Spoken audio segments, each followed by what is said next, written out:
नमस्कार मंडळी, आपल्या आचार्य यात्रे कट्ट्यावर आज सगळ्यांचं स्वागत आहे। आज आपल्याकडे एक आगळा वेगळा कार्यक्रम होणार आहे। जो पहिला आपला कार्यक्रम होता विमानांचं अंतरंगमध्ये, त्याचा तो कार्यक्रम काही अपरिहार्य कारणामुळे कॅन्सल झाला आहे आणि 2 दिवसामध्ये आज आपण या कार्यक्रमाची तयारी करत आहोत। त्याबद्दल मी शोभाताईंचे खूप खूप आभारी, म्हणजे आधीच आभार म्हणते की त्यांनी 2 दिवसामध्ये हा कार्यक्रम उभा केला आहे। आचार्य यात्रे कट्टा आता आधी मी ताई जरा 2 मिनटं येत आहेत म्हणून तुम्ही आधी मी ह्या सुवर्णाताई कागल घैसास यांना मी व्यासपीठावर यायचं आमंत्रण देते। त्यांनी येऊन स्थानबद्ध येणार दिसते। सगळ्यांनी टाळ्या वाजवा।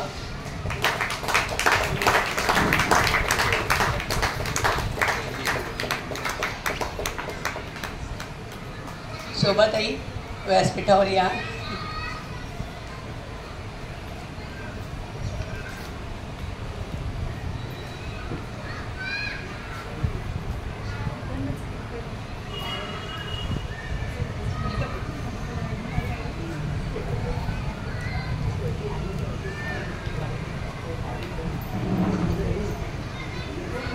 कट्ट्यावर दोघींचंही स्वागत आहे। आपल्या आचार्य यात्रे कट्ट्यासंबंधी शोभाताई अगदी आमच्या घरच्याच आहे आणि समोर बसले चंद्रशेखर ठाकूर, त्यांना कधी काही सांगितलं तर पटकन कार्यक्रम देणार। आज मला ताईंचं खूप शोभाताईंचं म्हणजे आभार पण म्हणायचं आणि कौतुक पण करायचं आहे। जसं का आधी तेही सांगते की जसा कार्यक्रम कॅन्सल झाल्याबरोबर 2-3 तास या पुण्याला असताना एवढे आपल्यासाठी प्रयत्न केले की राणीसाहेबांनी सांगितलं कॅन्सल होता कामा नये, कार्यक्रम व्हायलाच पाहिजे। ताईंनी सगळीकडे फोन लावून आज आमचा योग होता आहे या सुवर्णाताई कागल घैसास यांना ऐकण्याचा, म्हणून त्यांचं प्रथम आपण स्वागत करूया। सगळ्यांनी टाळ्या वाजवा। ताई, आपला हा कट्टा आहे हा 15 वर्षापूर्वी स्थापन झालेला आहे आचार्य यात्रे कट्टा। आता 15 वर्षामध्ये आचार्य यात्रे कट्टा याची भरभरून प्रगती अशी झाली म्हणतो किंवा कट्टा असा बहरतोय। वेगवेगळ्या प्रकारचे कार्यक्रम आपल्याकडे होत आहेत कट्ट्यावर। त्याच्यामध्ये आपण करमणुकीचे कार्यक्रम, प्रबोधन, नंतर सामाजिक बांधिलकी, कट्ट्या नुसतं असं कार्यक्रमच करत नाही तर इतरही गोष्टी त्याच्यामध्ये सामावून घेऊन कट्ट्याने असं एक मोठं व्यासपीठ तयार केलेलं आहे। आपल्या आचार्य यात्रे कट्ट्याची मला वाटतं खूप सगळीकडे असं नाव आहे असं मला तरी वाटतं, कारण ह्या एरियामध्ये हा आचार्य यात्रे कट्टाच आमचा सध्या चालू आहे। भरपूर कट्टे बंद झालेले आहेत कार्यक्रम होत नसल्यामुळे। सामाजिक बांधिलकी म्हणून पण आम्ही काम करतो। विशाल परवडकर ताईंना माहितीच आहे, 40 मुलं सांभाळतो आहे, त्याला आम्ही आमच्या आचार्य यात्रे कट्ट्याच्या माध्यमातून मदत केलेली आहे। नंतर महाराष्ट्र हेल्पलाईन याच्यामध्ये मुलांना मदत करतो। त्याच्यानंतर हिंदळी राणीसाहेबांच्या गावी जाऊन तिथे आम्ही त्यांच्या शाळेत जे शिकले त्यांच्या शाळेत पण मुलांना मदत केलेली आहे।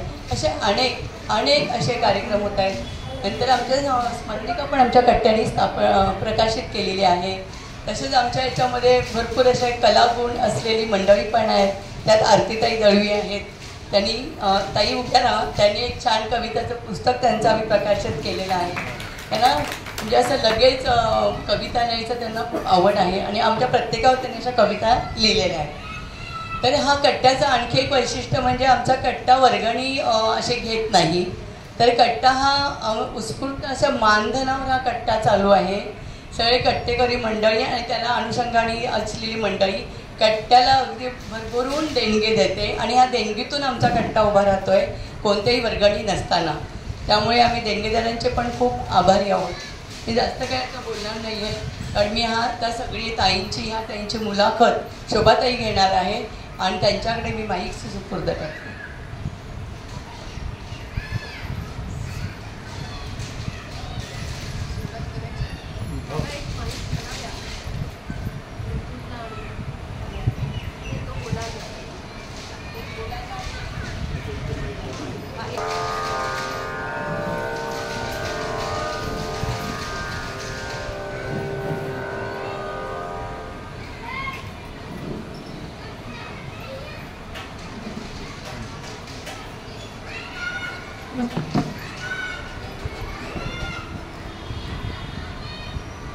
आजच्या या प्रसन्न आणि रम्य वसंतातल्या संध्याकाळी आपल्या सगळ्यांच्या साक्षीनं एका कलासक्त व्यक्तिमत्वाशी गप्पा मारताना मला खूप आनंद होतोय.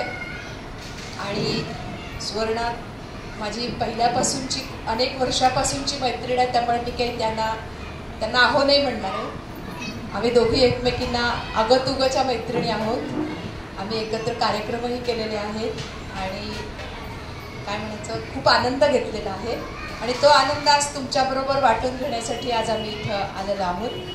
आणि 2 वाक्य फक्त आत्रे कट्ट्याबद्दल बोलते की राणे काका इथले अध्यक्ष सर्वा आणि त्यांची सगळे उजवे डावे आणि कुठची दिशा असेल तर ते हात आहेत सगळे, आणि ते सगळे हात सशक्त आणि मजबूत आहेत. आणि ज्यांनी मला पहिल्यांदा इथं येण्यासाठी ओळख करून दिली किंवा ते चंद्रशेखरजी ठाकूर अर्थतज्ञ, त्यांनी मला इथं पहिल्यांदा ओळख करून दिली. आणि मग मी इथं आल्यानंतर मला वाटतं इथे काहीतरी मॅग्नेट आहे, त्यामुळे त्या चुंबकत्वाच्यामुळे माझ्यातला काय म्हणायचं त्याला लोह सतत इथे मला यायला भाग पाडत असतं.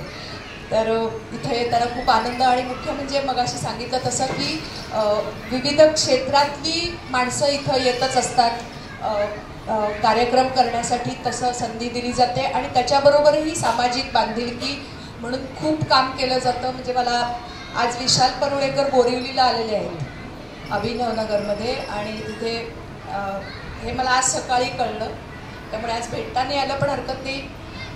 विशाल परुळेकर म्हणून एक तरुण आहे, तो 40 मुलं स्वतःच्या हिमतीवर सांभाळतो. तर त्याच्यासाठी हे हिमालय आहेत, हिमालयासारखे पाठी आहेत. एकदा आपण त्यांच्यासाठी सगळ्या तुमच्या आपल्यासाठी दाद देऊया की अभिमानास्पद एक कुठचंही काम केल्यानंतर त्याचा अभिमान वाटला पाहिजे. तसं आत्रे कट्ट्याबद्दल मला माझ्या मनात सदैव अभिमान आहे आणि मलाही इथे बरेचदा संधी दिलेली आहे, त्याबद्दल मी सदैव माझ्या मनात कृतज्ञता आणि ऋण आहे. आता आपण आजच्या विषयाकडे जाऊया. एक गंमत सांगते की आपल्याला सगळ्यांना माहिती आहे की ज्या वेळेला परमेश्वर एखाद्या बाळाला पृथ्वी तलावर पाठवतो ना, तेव्हा त्याच्या कानात काहीतरी फुंकर घालतो, माहिती आहे तुम्हाला? आणि ती फुंकर म्हणजे काय बघा, कधी फुंकर घालतो आणि सांगतो की तू लता दीदींसारखी गाणं सम्राज्ञी हो, तू अमिताभ सारखा अभिनेता हो, किंवा सचिन सारख्या क्रिकेटियर हो, अशी काही ना काही फुंकर घातलेली असते. परंतु हा परमेश्वर काही माणसांच्या बाबतीत मात्र भलतीच पार्शलिटी करतो. म्हणजे केवळ एक फुंकर मारतो आणि थांबतो असं नाही, तर बऱ्याच फुंकर मारतो, फुंकरी मारतो. आणि बरं नुसत्याच फुंकरी मारल्या आणि संपलं नाही, तर त्यातली प्रत्येक फुंकर ही तितकी सशक्त, रसदार, जोरदार आणि फलद्रूप असलेली अशी आहे. असं म्हणजे गंमत सांगायचं म्हणजे गाण्यातलं गायिका, संगीत अभिनेत्री, नृत्यांगना, दिग्दर्शिका, गुड ॲडमिनिस्ट्रेटर, आकाशवाणीच्या मान्यताप्राप्त कलाकार, ज्यांच्या गळ्यामध्ये सच्चा सूर आहे, चेहऱ्यावर विलक्षण भावमुद्रा आहेत, अभिनय आहे, नृत्यातलं पदलालित्य आहे, ठेका आहे, ताल आहे, लय आहे, हरकती आहेत, ताना आहेत, मुरक्या आहेत, अहो लावण्य आहे, देखणे पण आहे. आणि या सगळ्याचा सुरेख संगम म्हणजेच सुवर्णा चारुदत्त कागल भेसस.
घन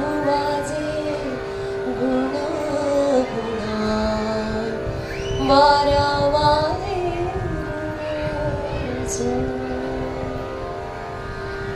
इवली सिरूपा लावी अली पार तयाचा वेणू गेला गगनात मोगरा फुलला मोगरा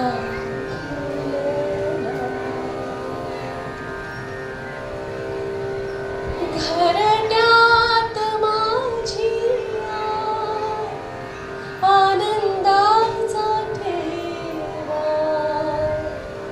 तूच दुनाथा सदा सोयावा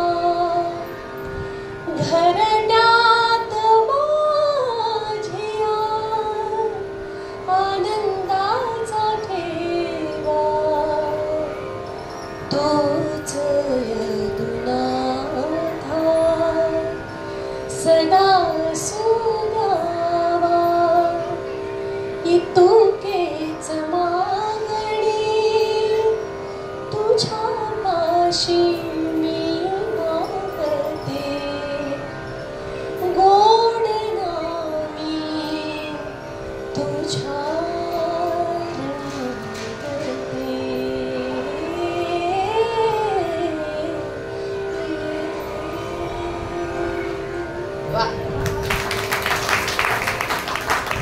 खूप छान स्वर्णा आणि अत्रे कट्ट्यावर मनापासून स्वागत करते. आणि काही झालं मैत्रीण असली तरी सुद्धा एकदा अधिकृत ओळख करून देणं, तशी आधी ओळख करून देते म्हणजे आपल्याला फक्त आवाका कुठचा कुठचा आहे एवढं कळावं म्हणून. खरं नाव आहे सुवर्ण गौरी चारुदत्त कागल घैसास. BCom मुंबई विद्यापीठ, BFA म्हणजेच bachelor of fine arts Mumbai विद्यापीठ, हिंदुस्थानी शास्त्रीय संगीत किराणा घराण्याचा अध्ययन केलेलं आहे आणि त्यांचे गुरु आहेत फिरोज दस्तूर. कथ्थक नृत्य अलंकार भारतीय गांधर्व महाविद्यालयातून गुरु आहेत आशाताई जोगळेकर. म्हणजे मला बोलताना सुद्धा अंगावर रोमांच येतात सांगताना. सुमारे 28 वर्ष बृहन्मुंबई महानगरपालिकेच्या शिक्षण विभागाच्या संगीत विभागात त्या कार्यरत आणि 10 वर्ष संगीत अकादमीचं प्राचार्यपद त्यांनी भूषवलेलं आहे. Head of music department. संगीत क्षेत्रात मुंबई आकाशवाणीच्या मान्यताप्राप्त कलाकार. आकाशवाणीच्या अखिल भारतीय सुगम संगीत स्पर्धेत मुंबईत प्रथम आणि संपूर्ण भारतात द्वितीय क्रमांक. वा. सूरसिंगार संसदच्या ST बर्मन पुरस्कारानं सन्मानित. विले पार्ले म्युझिक सर्कल तर्फे भीमसेन जोशी शिष्यवृत्तीने सन्मानित. दादर माटुंगा कल्चरल सेंटर तर्फे नाट्य संगीताची शिष्यवृत्ती त्यांना मिळालेली आहे. आकाशवाणी आणि दूरदर्शनच्या अनेक कार्यक्रमात त्यांचा लक्षणीय सहभाग होता. अनेक प्रतिष्ठित संगीत समारोहामध्ये गायन आणि कार्यक्रम केलेले आहेत. दूरदर्शनवरच्या लोकभजन कार्यक्रमाचं सूत्रसंचालनही त्यांनी केलेलं आहे. आता नृत्य क्षेत्र बघूया.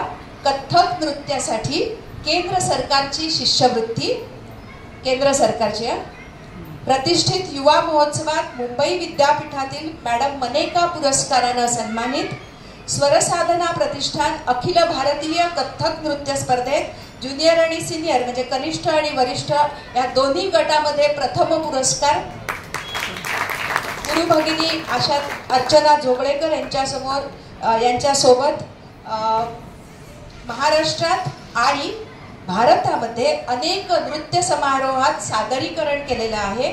अनेक शालेय आणि महाविद्यालयीन नृत्य कार्यक्रमांचं त्यांनी दिग्दर्शन केलेलं आहे. विविध संकल्पना घेऊन महानगरपालिकेच्या विद्यार्थ्यांसाठी अनेक वेळा नृत्य नाटिकांचं दिग्दर्शन आणि सर्वेसर्वा म्हणून काम केलेलं आहे. आता नाट्य क्षेत्र बघूया.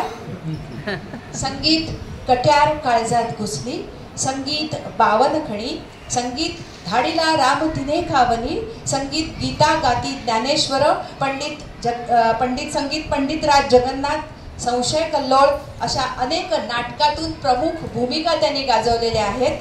उत्तम गायन आणि अभिनय याकरता महाराष्ट्र राज्य सरकारतर्फे अनेक भूमिकांना रौप्य पदक मिळालेलं आहे. संगीत रंगभूमीवरील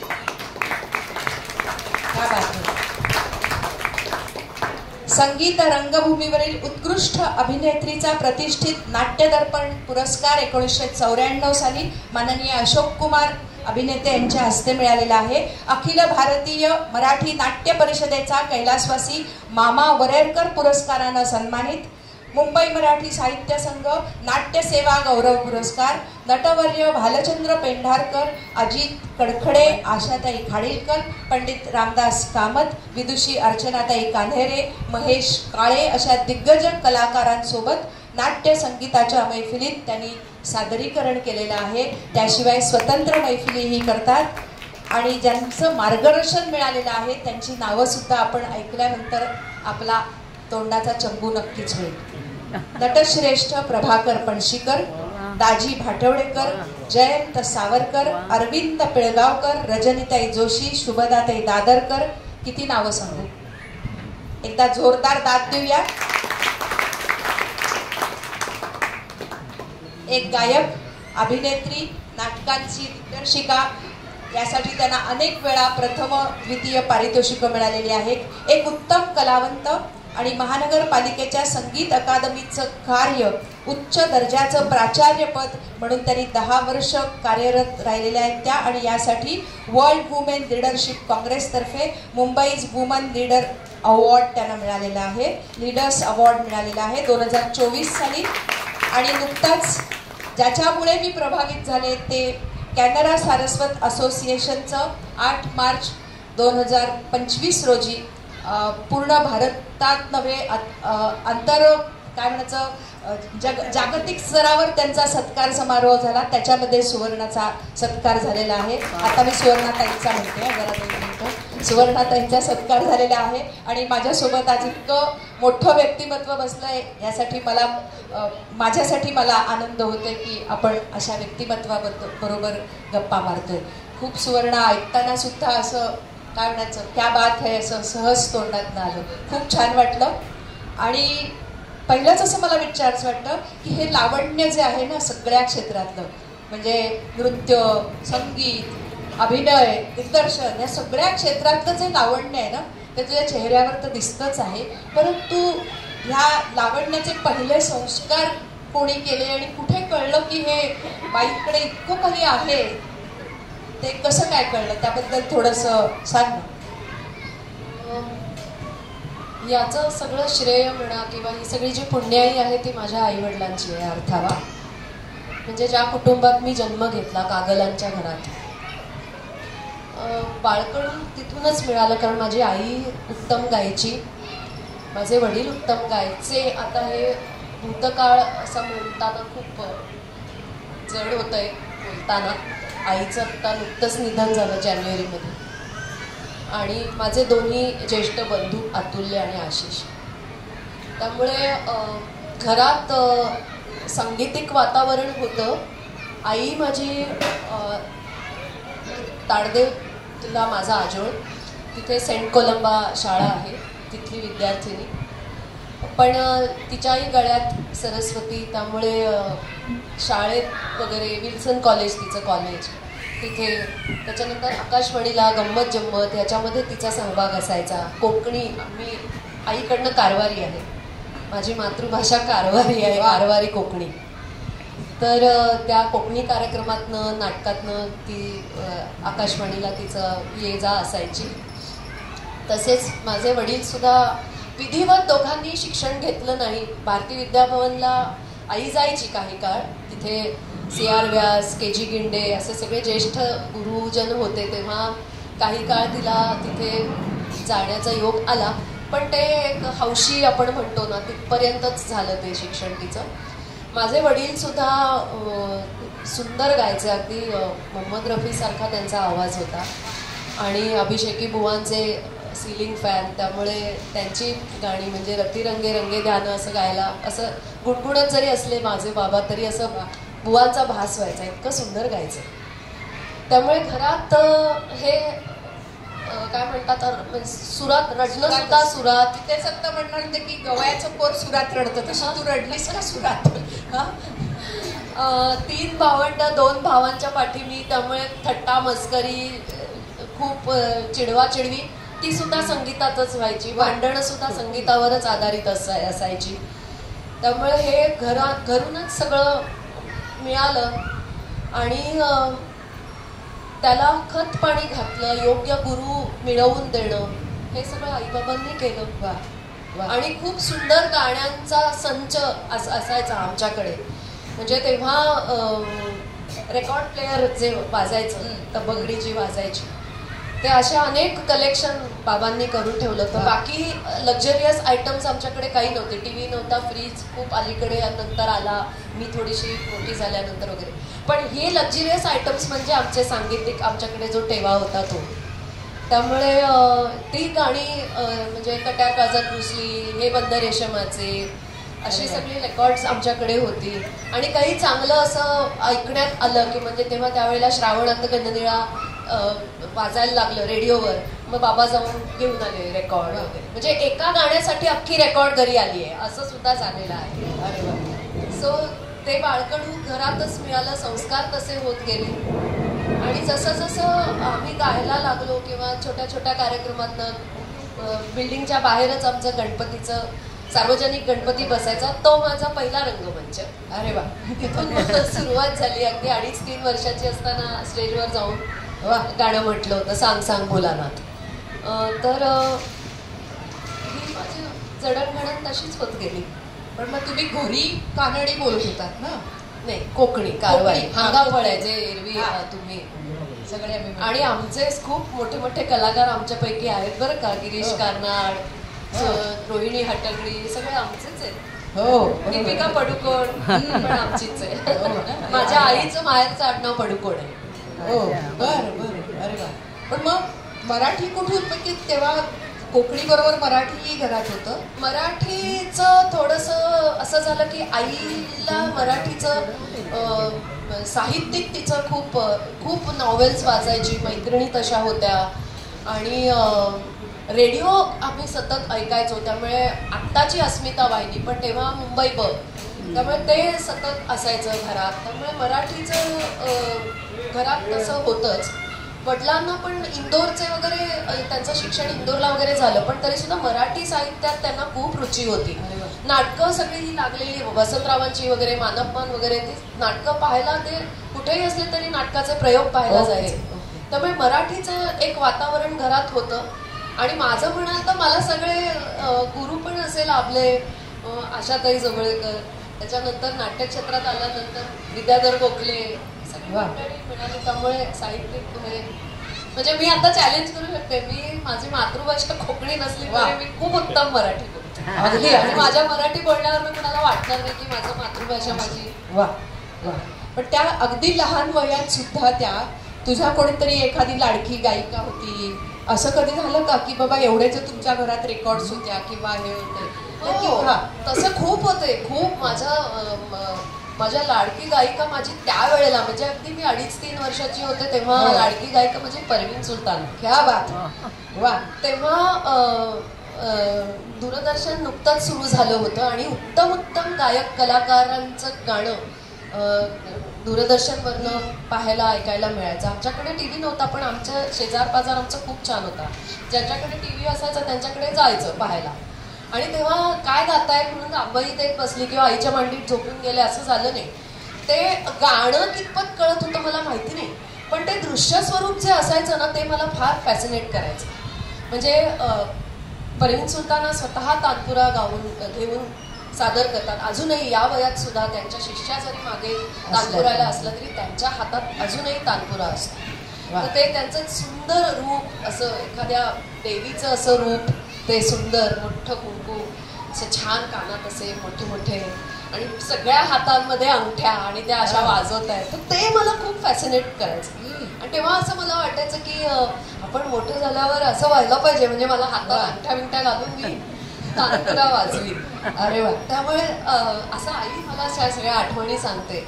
तर ते एक खूप क्रेज होतं. त्याच्यानंतर शोभाताईंची आमच्याकडे रेकॉर्ड होती, उघड्या पुन्हा झाल्या वगैरे. श्रीकांत ठाकरे त्यांचं संगीत दिलेल्याचं संपूर्ण तो अल्बम त्या ह्याच्यात, तर ते आमच्याकडे सतत वाजायचं. त्यामुळे ते गाणं असं मग मी उगाचच कागद घेऊन असं, म्हणजे लिहिता वाचता येत नव्हतं, लहान होते, पण असं कागद समोर ठेवून गातात ते एक कुठेतरी पाहिलं होतं. त्यामुळे असं समोर ठेवून उघड्या पुन्हा असं गुणगुण जरा चालेल, आम्हाला ऐकायला आवडेल. आता कागद नसला तरी असं नुसतं करून.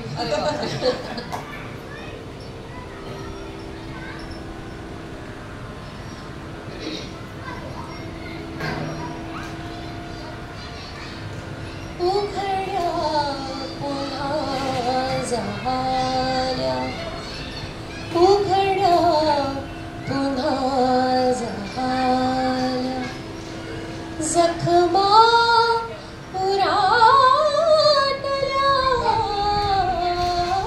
फुलवी तुझ्या स्मृतींच्या, कलिका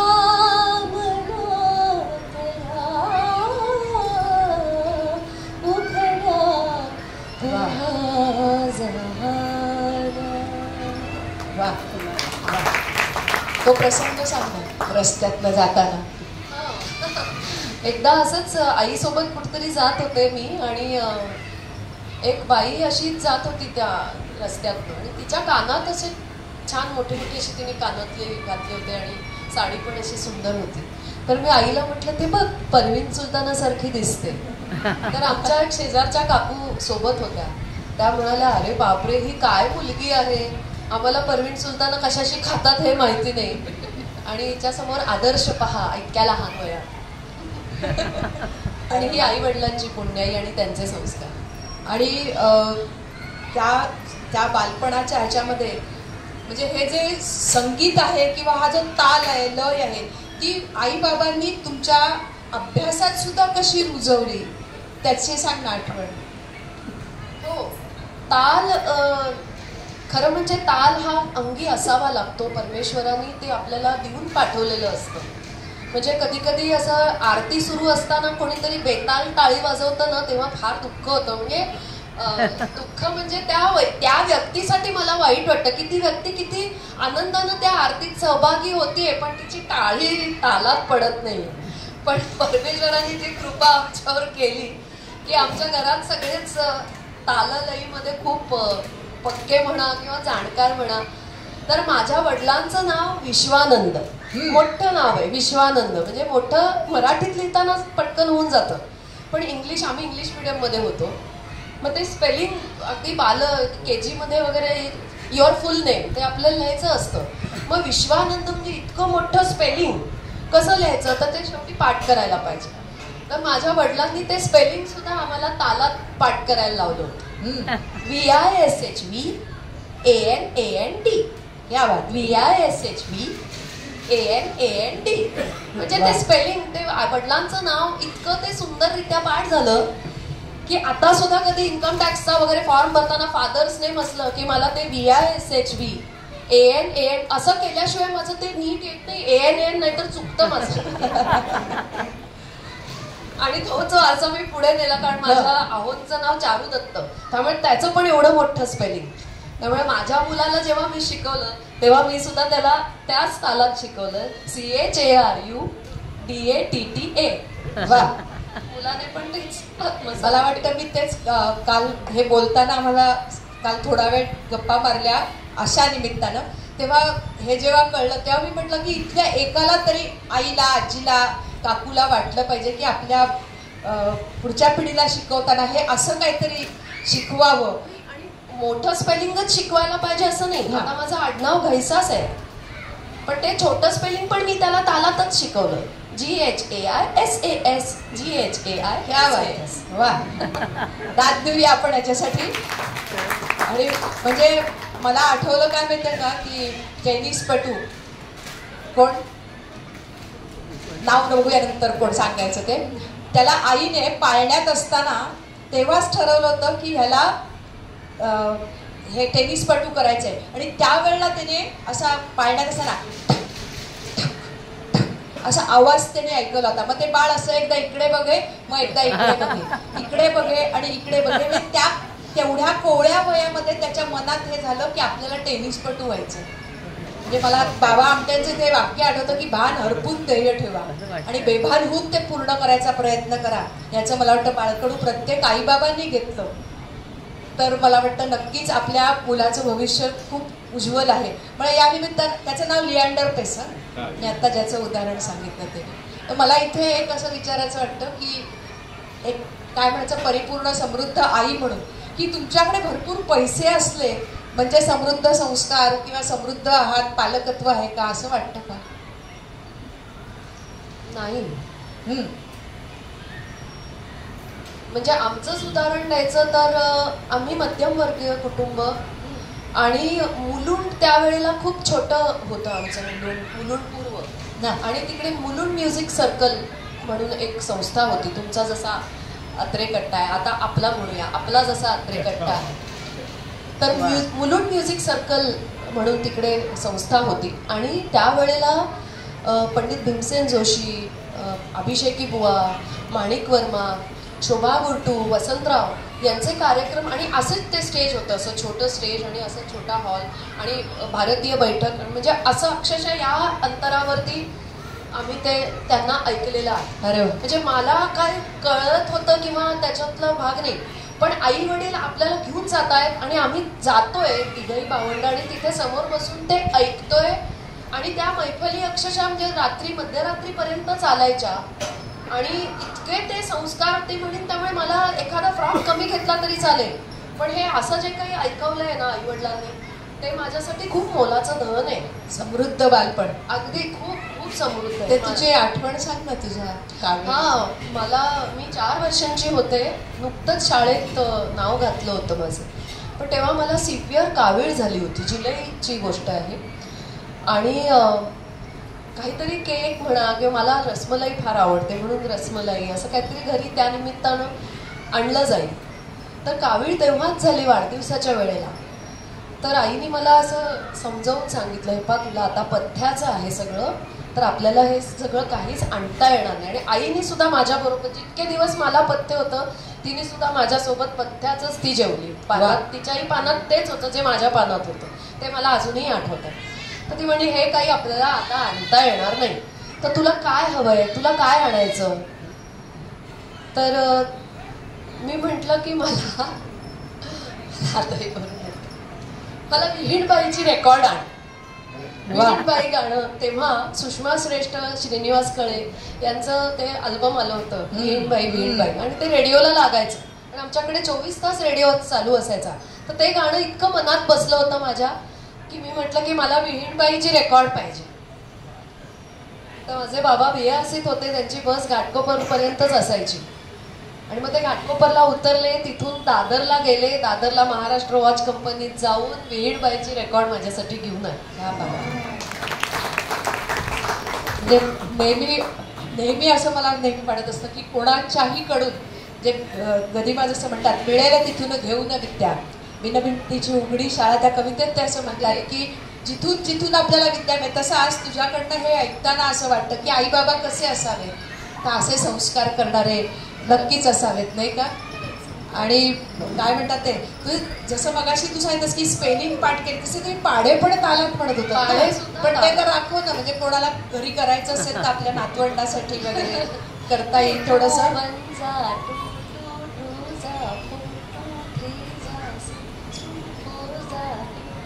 क्या बात है, क्या बात है, क्या बात है. वाह वाह वाह. 2 त्यांचा 20 20 20 म्हणजे त्याची तिहाई केली तिकडे. हा, अरे वा. त्याच्यात तो पाडा तिथे संपला. तेव्हा कळत नव्हतं कुठपर्यंत जायचं. एका स्टेजला संपतो पाडा आमच्यासाठी त्यावेळी, नंतर मग आपण कुठपर्यंत जातो. पण ज्युनियर सिनियर KG मध्ये तिथपर्यंतच पाडा संपायचा. मग तो कुठे संपतो ते कळण्यासाठी ती 2020ची तिहाई असं बाबांनी करून दिली. म्हणजे तिथे संपला, आता पुढे जायचं, मग 3 चौकार. वा. मग या बालपणाच्या टप्प्यातनं आता आपण पुढे जरा जातोय, तर त्याच्यावर एखादं छानसं छोटंसं काहीतरी मोहीम भुलं गे की काय म्हणतो, काहीतरी एक छोटंसं बुडबुड आवडेल ऐकायला.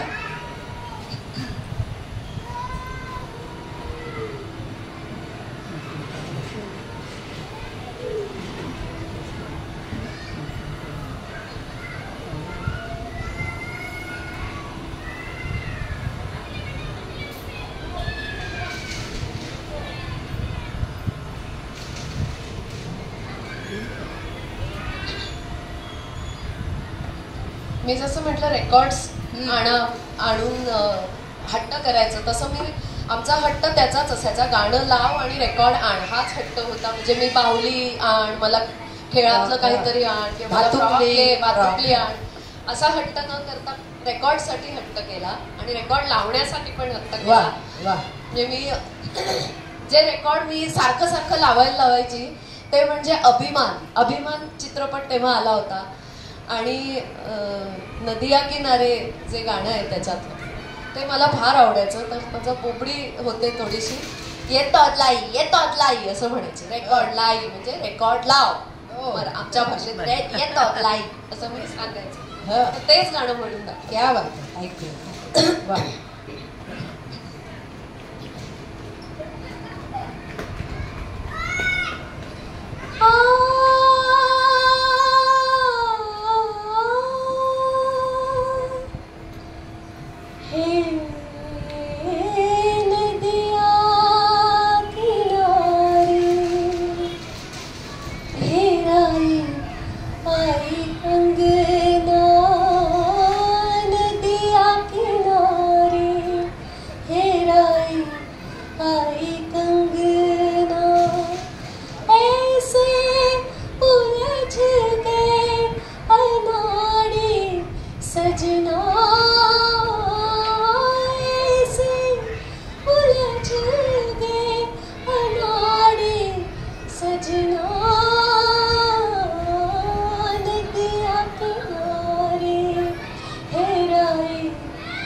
तुम्ही तिघं भावंड होतात ना, 2 भाऊ आणि तू शेंडेफळ. भांडलात किती कधी? भांडलात? मग ते पण सुरात बिरात की काय? हो, आमची भांडणं म्हणजे आर्ग्युमेंट्स हे गाण्याशी संबंधितच असायचं. हे गाणं असं होतं, नाही हा शब्द असा होता, नाही तू चुकीचं, नाही मी बरोबर म्हणतेय असं. किंवा मी एखादं गाणं म्हणतेय तर ते कसं चुकवायचं मला मुद्दामून. ते गाणं होतं विहीणबाईच म्हणते ना मी मगाशी. विहीणबाई उठा आता उठा, विहीणबाई उठा, भातुकलीचा सारा तुम्ही केला चट्टापट्टा, आता उठा. हे संपल्यानंतर परत विहीणबाई, तो जो पुन्हा स्वर लागायचा तो माझा चुकायचा. मी वेगळ्या स्वरावरनं सुरुवात केली. आता उठा विहीणबाई उठा, म्हणजे माझी स्केल चेंज व्हायची. पण ते मला त्यांनी कधी करेक्ट केलं नाही, बरोबर गातेस तू असं म्हणायचं. चिडवायचं मुद्दा म्हणून. पण मग नंतर ते कुठनं तरी कळलं की मग माझा गप्पा टाकला. अरे वा. तुमचं अजून प्रेम तसंच आहे. हो अगदी. आणि माझे भाऊच माझे पण गातात, पण तबला पण वाजवतो ना मला वाटतं. मधला भाऊ तबलाही वाजवतो. ओके. आज त्याची खूप इच्छा होती इथे यायची, पण तो ही जो प्रोफेसर क्लासेस आहेत त्याचे, त्यामुळे लेक्चर होत असते, येता येईल. बरोबर. आपण आता मला वाटतं ह्या टप्प्यावर पुढे जाऊया की आम्हाला फक्त आम्ही ऐकून बरेच जणांकडनं माहिती की आकाशवाणीची मान्यता प्राप्त गायिका, पण म्हणजे काय असतं किंवा कसं त्याच्या परीक्षा असतात किंवा त्याचं जे निकष काय असतात, क्रायटेरिया काय असतात, हे जरा आम्हाला ऐकायला आवडेल. आकाशवाणीला तुम्हाला मान्यता प्राप्त कलाकारांचं जे ग्रेड असते त्याच्यासाठी ऑडिशन्स असतात. ओके. ऑडिशन द्यावी लागते. आणि आता समजा मी लाईट क्लासिकल, मी सुगम संगीत ही कॅटेगरी मी जर निवडली माझ्यासाठी की मला सुगम संगीताचं मला ग्रेड हवी आहे, तर सुगम संगीताचं ऑडिशन द्यायची आणि तेव्हा त्या ऑडिशन्ससाठी 25 गाणी, म्हणजे त्यावेळेला माझ्या वेळेला तसं होतं, 25 अनरेकॉर्डेड गाणी तुम्हाला बसवून ती यादी तिथे द्यावी लागते. अनरेकॉर्डेड रेकॉर्ड करून. हा, नाही म्हणजे मान्यता किंवा रेकॉर्ड झालेली गाणी तिथे त्या ह्याच्यात चालत नाही. हा, प्रायव्हेट कंपोजिशन, मग ते तुम्ही कुणाचंही घ्या, कोणी चाल लावत असेल त्याच्याकडनं करून घ्या किंवा असं म्हणजे ते रेकॉर्ड करून द्यायचं नाही. गायचं. तुम्ही कुठली गाणी गाऊ शकता ती अनरेकॉर्डेड गाणी त्याची यादी त्यांना द्यायची. आणि मग बरं. त्याच्यातनं ते कुठलेही सांगतील की हे 6 नंबरचं गाणं आहे ते तुम्ही गा असं. हो हो हो हो, म्हणजे तुमची सगळी तयारी पाहिजे ती हां गाण्याची. हां. ओके. तर तसं ते असतं आणि 18 वर्षावरील असं ते असतं. पण याच्याशी माझा दुरान्वयानेही काही संबंध नव्हता, म्हणजे तितकं विचारही केला नव्हता. पण अशा खूप स्पर्धांमध्ये भाग घेतला तेव्हा एक मुलुंडची एक स्पर्धा होती लिओ क्लबची. जसं लायन्स क्लब तसं लिओ क्लब त्यावेळेला आमच्याकडे खूप मोठी प्रतिष्ठित संस्था मुलुंडची. तर त्यांच्या स्पर्धा होत्या त्यावेळेला. त्या स्पर्धेत मी भाग घेतला होता फिमेल कॅटेगरीत आणि मेल कॅटेगरीत माझ्या भावाने भाग घेतला होता. नंबर पहिले दोन्ही कागलांनीच घेतले. तर त्या स्पर्धेच्या अंतिम फेरीला जे परीक्षक होते ते होते बाळ बर्वे, संगीतकार बाळ बर्वे. आपण ऐकलं असेल तर सुचित्रा भागवत, सुचित्रा बर्वे, हेमंत बर्वे, सुचित्रा बर्वे आणि हेमंत बर्वे त्यांचे वडील. हा, त्यांचे वडील. आणि ते आकाशवाणीला काही वर्ष तिथे नोकरीला पण होते संगीतकार म्हणून. म्हणजे तुम्ही हे गाणं ऐकलं असेल, कानाने बहिरा मुका परिणा, हे त्यांनी संगीत दिलं. तर ते तिथे परीक्षक म्हणून आले होते आणि पहिला क्रमांक आल्यानंतर त्यांनी मला बोलावलं जवळ आणि मला म्हणाले तू फार छान गाते, तुझं गाणं मला फार आवडलं, तर तू मला ओळखतेस का? तर ते म्हणाले मी एक छोटासा संगीतकार आहे आणि माझे खूप कॉम्पोजिशन्स आहेत, तर आज तुझं गाणं ऐकल्यानंतर मला असं वाटलं की तू माझ्या कॉम्पोजिशन्स मी तुला शिकवाव्यात. अरे वा. तर येशील का माझ्याकडे शिकायला? तर मी आई वडिलांकडे पाहिलं तेव्हा मी फर्स्ट इयर सेकंड इयरला वगैरे असेल BComच्या. तर आई बाबा माझे काही शिकायला मिळतंय जा, तोपर्यंत मी आशाताईंच्याकडे नृत्य शिकायला मुलुंडहून अंधेरीला जातच होते. त्यामुळे रेल्वे माझ्या नेहमीचीच होती सोय, नेहमीचीच. तर मी त्यांच्याकडे दादरला जायला लागले आणि शिकवता शिकवता त्यांना इतका माझ्यावरती जीव, मला इतकी माया केली त्यांनी वडिलांप्रमाणे. आणि ते मला म्हणाले बघ आता मी ना तुझी सगळी 25 गाणी बसवून घेतो. म्हटलं कुठली 25? ते म्हणाले की अगं असं ते ऑडिशन द्यायची असते, तुला द्यायची नाही आहे का? तू किती वर्षाची आहेस? म्हटलं मी आता 18 पूर्ण होतील मला. होतील ना, मग तुला लगेच तू देऊन टाक ऑडिशन. मला म्हणाले तुझी सगळी 25 गाणी मी बसवून घेतो तुझी. असं ते मला शिकवता शिकवता म्हणले. पण अनफॉर्च्युनेटली माझं त्यांचं काय म्हणतात ते गेल्या जन्मीचं काही आमचं राहिलं होतं मला वाटतं. ते तेवढ्यापुरतं पूर्ण होण्यासाठीच आमचं तो भेट झाली किंवा म्हणा संघर्षण होतं, ऋणानुबंध. हां, अचानक त्यांना सिव्हिअर अटॅकनी ते गेले. त्यामुळे त्यांनी जे म्हटलं होतं ते खुंटलं तिकडेच आणि मी विसरून गेले ते परत. म्हणजे अजूनही मला दुःख आहे, त्यांना मी खूप मिस करते. आज त्यांची मी प्रकर्षाने आठवण करते. पण ते कुठेतरी ना त्यांचं ते जे इच्छा होती ना की हिला मला ऑडिशन द्यायला लावायचीच आहे, ते कुठेतरी त्यांची इच्छा ना ती पूर्ण व्हायची होती. हा हो. 93 मध्ये ही जवळ मला वाटतं 90ची वगैरे गोष्ट असेल. 93 मध्ये आकाशवाणीच्या स्पर्धा होतात ऑल इंडिया लेवलच्या, त्याची जाहिरात पेपरला आली होती. माझ्या मोठ्या भावाने ती पाहिली आणि मला म्हटलं की तू जा या स्पर्धेला. आणि परत एक स्पर्धा असं करून मी म्हटलं नाही आता मला नाही, खूप स्पर्धा, सारख्या स्पर्धा. आणि मग कितीही आपण स्पर्धेला गेलो आपल्याला बक्षीस मिळतंय याचं ना कुठेतरी मनातनं असं हे येतं आपण फार ग्रेट झालोय. आणि एक इन्सिक्युरिटी पण येते की आता मी जर स्पर्धेला गेले आणि मला तिथे बक्षीस नाही मिळालं तर. दिस इज अ ह्युमन इन्स्टिंक्ट, ते येतं, मी काही सांगता नाही. त्यामुळे प्रत्येक स्पर्धेला जायच्या वेळेला ना ही स्पर्धा जिंकली, आता काय होईल असं. त्यामुळे येणारी स्पर्धा नको वाटायची आणि मी ठणकावून सांगितलं की मी आता स्पर्धेला जाणार नाही म्हणजे नाही. तर आईने असं बाबा पुत्ता करून मला सांगितलं, जा ग, ऑल इंडिया रेडिओची स्पर्धा आहे, जा ना. आणि खूप पाऊस होता त्या दिवशी. फॉर्म भरून दादा जाऊन देऊन आला आकाशवाणी केंद्रावर. खूप पाऊस होता त्या दिवशी. मी स्टेशनला गेले, मुलुंड स्टेशनला. आमची सेंट्रल रेल्वे काय एका पावसानेच ठप्प होते. गाड्यांचा खूप गोंधळ होता. म्हटलं वा किती छान, गाड्यांचा गोंधळ आहे, मी गाडी नाहीये म्हणून सांगते आणि घरी जाते.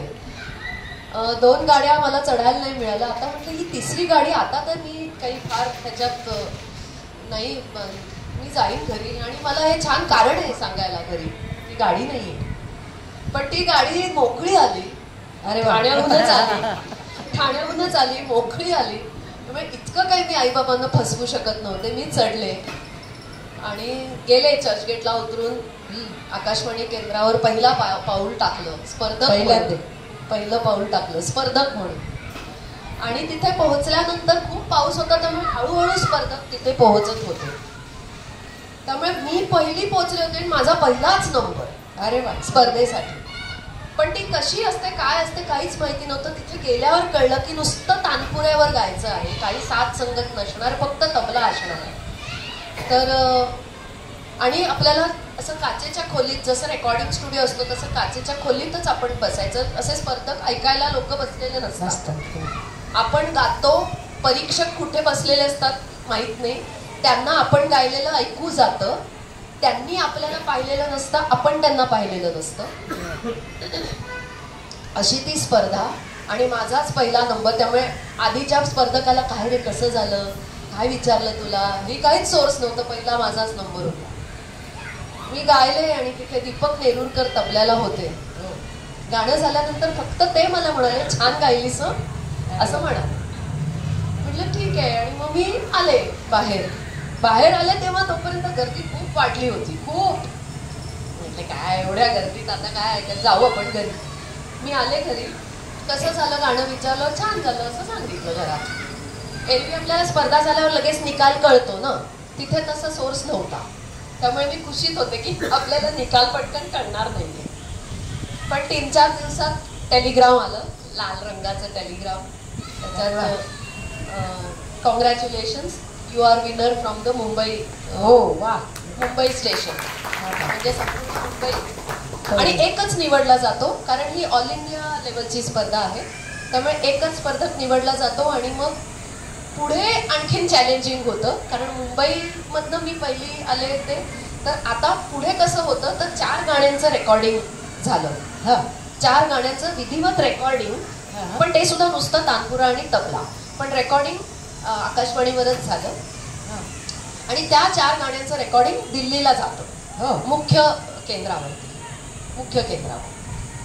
ते रेकॉर्डिंग झालं. आणि त्यावेळेला आकाशवाणीला खूप दिग्गज कलाकार, म्हणजे पगारी तिकडे खूप दिग्गज कलाकार, कारण म्युझिक डिपार्टमेंट मोठं म्युझिक डिपार्टमेंट आहे आपल्या आकाशवाणी केंद्रावर, म्हणजे प्रत्येक केंद्रावर असतं. तर तिथे पंडित जसराजांचे ज्येष्ठ शिष्य चंद्रशेखर स्वामी, अभिजित लिमये, नित्यानंद हळदीपूर बासरीचे, असे खूप मोठे मोठे कलाकार तिकडे होते.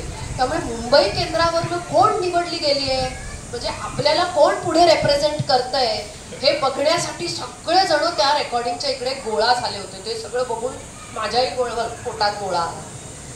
आणि त्यांना सगळ्यांना कुतूहल की ही मुलगी कसं गातीये किंवा काय. आणि पहिलं गाण्याचं रेकॉर्डिंग झाल्यानंतर लगेच त्यांनी येऊन सांगितलं, सुंदर गातीयेस, इस बार मुंबई को चान्स है. कारण त्यांच्या सगळ्या स्टेशन्स मध्ये पण खूप चुरस असते, किती स्टेशन्सना किती पारितोषिकं मिळाली आहे. आणि कॅटेगरीज खूप असतात, म्हणजे सुगमची कॅटेगरी असते, लाईट क्लासिकलची असते, क्लासिकलची असते, म्हणजे हे सगळं गायन झालं. त्याच्यानंतर इन्स्ट्रुमेंटल आहे, त्याच्यात सतार, हार्मोनियम, तबला, मग कर्नाटकी संगीत, त्याच्यामध्ये कॅटेगरीज, अशा खूप कॅटेगरीजच्या स्पर्धा असतात. तर माझं कॅटेगरी ती सुगम. तर त्या 4 गाण्याचं रेकॉर्डिंग होऊन ते दिल्लीला गेलं. आणि पुन्हा एकदा माझ्या गुरूंची पुण्याई आणि बाळबर्वेंची पुण्याई की मला पण तो किस्सा सांग ना, कसं ते कळला तुमचा तिथे तो निकाल. एक मोठी गंमत आहे. आमच्याकडे 86 साली टीव्ही आला बरं का. आणि काही कारणाने आमचा टीव्ही तेव्हा बिघडला होता. टीव्ही बिघडला त्यामुळे आता कसं पटकन मेकॅनिकला बोलवलं दुरुस्त झाला असं नव्हतं ना, तेव्हा किती तो बिघडलेला तसाच पडलेला असायचा. त्यामुळे पुन्हा आमची भिस्त त्या रेडिओवर. तर 7 वाजता प्रादेशिक बातम्या लागतात रेडिओला. तर तो रेडिओ लावला होता. बाबा नुकतेच ऑफिसमधनं आले होते. चहा घेता घेता रेडिओ बातम्या ऐकत होते आणि सगळ्या बातम्या होत होत्या. आणि मग आकाशवाणीने भरवलेल्या आंतरराष्ट्रीय संगीत स्पर्धा 1993 चा निकाल जाहीर झालेला आहे. आणि मुंबईला इतकी पारितोषिकं आहेत. त्यामध्ये सुगम संगीतामध्ये संपूर्ण भारतातून 2य क्रमांक सुवर्णा कागल. वा वा वा, क्या बात. हे रेडिओवर वडिलांनी आणि सगळ्यांनी ऐकलं. म्हणजे हा किती कसला योग होता, सुवर्ण योग होता मला माहिती नाही. एरवी आपण टीव्हीवरच्या बातम्या पाहिल्या असत्या सह्याद्रीवरच्या, पण मुलीचं नाव रेडिओवरनं ऐकायची पहिलीच वेळ जी आली आई वडिलांना ती अशी आहे. त्या क्षणाला सांगू का की बाबांची भावना कशी असेल. नाच करता है जमाना, नाच को भी नाच है, आपकी आवाज बुलंदी पर रहे, हमारे सबके दिल की आवाज है. आम्हाला सुद्धा सगळ्यांना असंच वाटतं. आणि बाबांचं त्यावेळेला किती आईबाबांचा ऊर भरून आला असेल. किती छान अनुभव आहे आणि खूप सुंदर. आणि त्याच वेळेला मी नव्हते घरात. तू घरात नव्हतीस, मी जयपूरला होते. माझी गुरुभगिनी, ज्येष्ठ गुरुभगिनी अर्चनाताईचा सोलो परफॉर्मन्स होता आणि मी तिला गायनाची साथ करायला गेले होते. हो वा. तिच्या बरोबर गायनाची साथ करण्याची पहिलीच वेळ. म्हणजे माझ्या गुरूंना वाटलं की माझीच विद्यार्थिनी इतकं सुरेख गाते तर मी दुसऱ्या गायकाला का बोलवू. शरद भाई आमच्याकडे एरवी गायला असायचे आणि ते कायम असायचे, शरद जांभेकर. हो. तर त्यावेळी शरद भाईंना न बोलवता मावशी मला घेऊन गेल्या. आम्ही मावशी म्हणायचो त्यांना. मावशी मला घेऊन गेल्या. आणि जेव्हा बातम्या सांगत होते आणि माझं नाव रेडिओला अनाऊन्स झालं त्याच वेळी तिकडे अर्चनाताईचा परफॉर्मन्स झाला आणि खूप कौतुक झालं. तिचं अर्थात कौतुक होणारच, पण माझ्या गाण्याचं पण कौतुक झालं. आणि मग आम्ही हॉटेलवर आलो, जिथे आमची सोय होती तिथे आलो आणि आम्हाला गुलाबाचे हार घातले होते प्रत्येक कलाकाराला. सुंदर गुलाबाचे हार, अत्यंत सुगंधित. तर ते इतके सुंदर गुलाबाचे हार होते. ते ऑब्व्हियसली आम्ही ते घेऊनच आलो होतो, तिथे ठेवलेच नाही. सगळे हार रूम मध्ये होते. तर मावशींना असं काय वाटलं माहिती नाही, त्यांनी पटापटा त्या पाकळ्या घेतल्या हातात, गुलाबाच्या पाकळ्या. आणि आपली मुलगी आणि विद्यार्थिनी म्हणून अर्चनाची तर दृष्ट काढलीच, पण माझी सुद्धा त्यांनी दृष्ट काढली. म्हणजे अशा गुरुही मला लाभल्या. याचं तर म्हणजे जिथे जेव्हा नाव सांगितलं जात होतं तिथेच माझ्या गुरु तिथे फुलांच्या पाकळ्यांनी माझी दृष्ट काढवली. शिष्यात इच्छेत पराजय. तसं खूप छान, खूप छान. म्हणजे हे सगळे ऐकताना असं खूप असं काय म्हणायचं आनंद उर्मी मनामध्ये जाग्या होत आहेत. तुझ्या तर होत असणारच आहेत तुझे सगळे. मला तुम्हाला त्या क्षणाला मला तिथे परत घेऊन गेला. त्या क्षणाला घरी जल्लोष झाला असेल. नाही जल्लोष म्हणजे काय, दुसऱ्या दिवशी आम्ही आलो मुंबईत तेव्हा आई बाबा बॉम्बे सेंट्रलला पुष्पगुच्छ घेऊन मला घ्यायला. मला कळत नाही असं का करताय. आणि मग बाबा सोना, मला सोना म्हणतात ते, सोना जिंदाबाद करून ओरडून. वा वा. असे आई वडील मिळण्याचं भाग्य लाभणं हे खरंच थोड्यांच्याच तमन्नाओं की दुनिया हर कोई बसाता है, पाटावर ये जो तकदीर लाता है. तशी मला वाटतं ती तकदीरवाली नक्कीच आहे. खरं नाही का. आता तुझ्या ती ग्रेड तेव्हा मिळाली. म्हणजे जे विनर्स असतात त्यांना आपसूक ग्रेड दिली जाते. पण त्याच्यामध्ये मला 25 गाण्यांची तयारी करून जावं लागलं नाही, अशीच ग्रेड. वा वा वा. पण मग त्याच्या पुढचं म्हणजे ते तुमच्याकडनं काही गाऊन वगैरे घेतात का नंतर की कसं काय. हो, मग तुम्हाला 5 रेकॉर्डिंग्स मिळतात. 5 वर्षाचं कॉन्ट्रॅक्ट असतं ते. एकदा ग्रेड मिळाली की ते 5 वर्ष कसंही त्यांचं जसं प्लॉट असेल तसं ते तुम्हाला रेकॉर्डिंगसाठी बोलावतात. ओके. पण मग आता कधीतरी जुने ज्यांना मान्यता प्राप्त कलाकार आहेत त्यांना कधी असं बोलवून तुमचं काही गेट टुगेदर किंवा असं काही असतं. नाही असं काही नाही. आता खूप आहेत कलाकार, किती जण रेट म्हणजे ऑडिशन देणारी मुलं पण खूप असतात. पण हा मान एक वेगळा आहे की आपण स्पर्धेतनं विन होऊन ह्याच्यात आलो बरोबर मिळवलं. आणि त्यावेळेला माझ्याबरोबर संजीव चिमलगी, म्हणजे आता पंडित संजीव चिमलगी, त्याला क्लासिकलमध्ये बक्षीस, आणखी पहिलं बक्षीस मिळालं. त्याबरोबर जयेश रेगे तबला वाजवतो त्याला, म्हणजे त्या वर्षी मुंबई केंद्राला भरपूर बक्षीस मिळाली. राम देशपांडे आणि राम देशपांडे माझ्याबरोबर नाटकात कट्यार. हां, ओके. खूप चांगलं वाटतं आणि छान वाटतंय. आम्हाला पहिल्यांदाच कळलं की आकाशवाणीचा कलाकार म्हणजे काय असतो आणि खूप छान वाटलं. आता थोडंसं तुझ्या कथ्थककडे जाऊया. एकदा कथ्थकचं निवेदन करायचं भाग्य मला मिळालं होतं. हां, कथा कहे सो कथ्थक वगैरे. तेव्हा मग त्या तुझ्या जर गुरु आहे तरी तू कितव्या वर्षापासून संथा घ्यायला लागलीस आणि कसा काय तो प्रवास होता?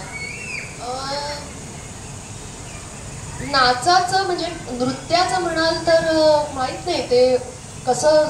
आईबाबांना वाटलं की मी कथ्थक नृत्य शिकावं आणि माझ्या वडिलांना कथ्थक नृत्याची पण आवड होती, कारण त्यांनी जनक जनक पायलबाजी वगैरे हा सिनेमा पाहिला होता आणि माझी आत्या तेव्हा थोडंसं कथ्थक करायची आणि मग तिच्यासोबत बाबा गायचे वगैरे असं मला त्यांनी आठवण सांगितली होती. त्यामुळे मी कथ्थक सुद्धा शिकावं अशी त्यांची इच्छा होती.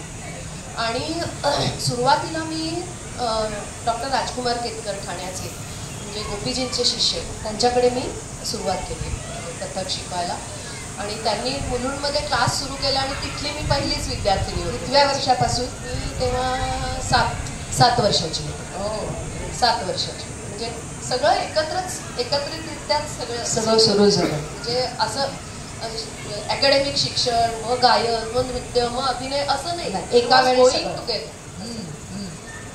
आणि त्यांच्याकडे मी शिकायला सुरुवात केली. मलाही आवडत गेलं आणि बाबांना मला तो चित्रपट दाखवायची खूप इच्छा होती, पण आम्ही मोठे होईपर्यंत तो चित्रपट थिएटरला लागण्यासारखा तो चित्रपट नव्हता. पण पुन्हा एकदा त्यांची प्रबळ इच्छा आणि तो चित्रपट लागला चेंबूरच्या कुठल्या तरी थिएटरला, म्हणजे एकदम थर्ड क्लास कुठलं तरी थिएटर होतं ते. तिथे लागल्याचं पेपरमध्ये पाहिल्यानंतर मुलुंडहून आम्हाला सगळ्यांना घेऊन ते पिक्चर पाहायला गेले होते की तू गोपीजी कसे नाचतात ते पहा. आणि मग आम्ही मुलुंडून आमची सगळी वरात गेली चेंबूरच्या त्या खूप ढेकूळ चावत होते, एकदम बेकार थिएटर होतं ते. पण आनंद मात्र भरपूर, म्हणजे जेवढं त्यांनी माझं रक्त प्यायलं तेवढंच माझं रक्त तिकडे उसळत पण होतं गोपीजींना नाचताना. वा वा. थोडंसं काहीतरी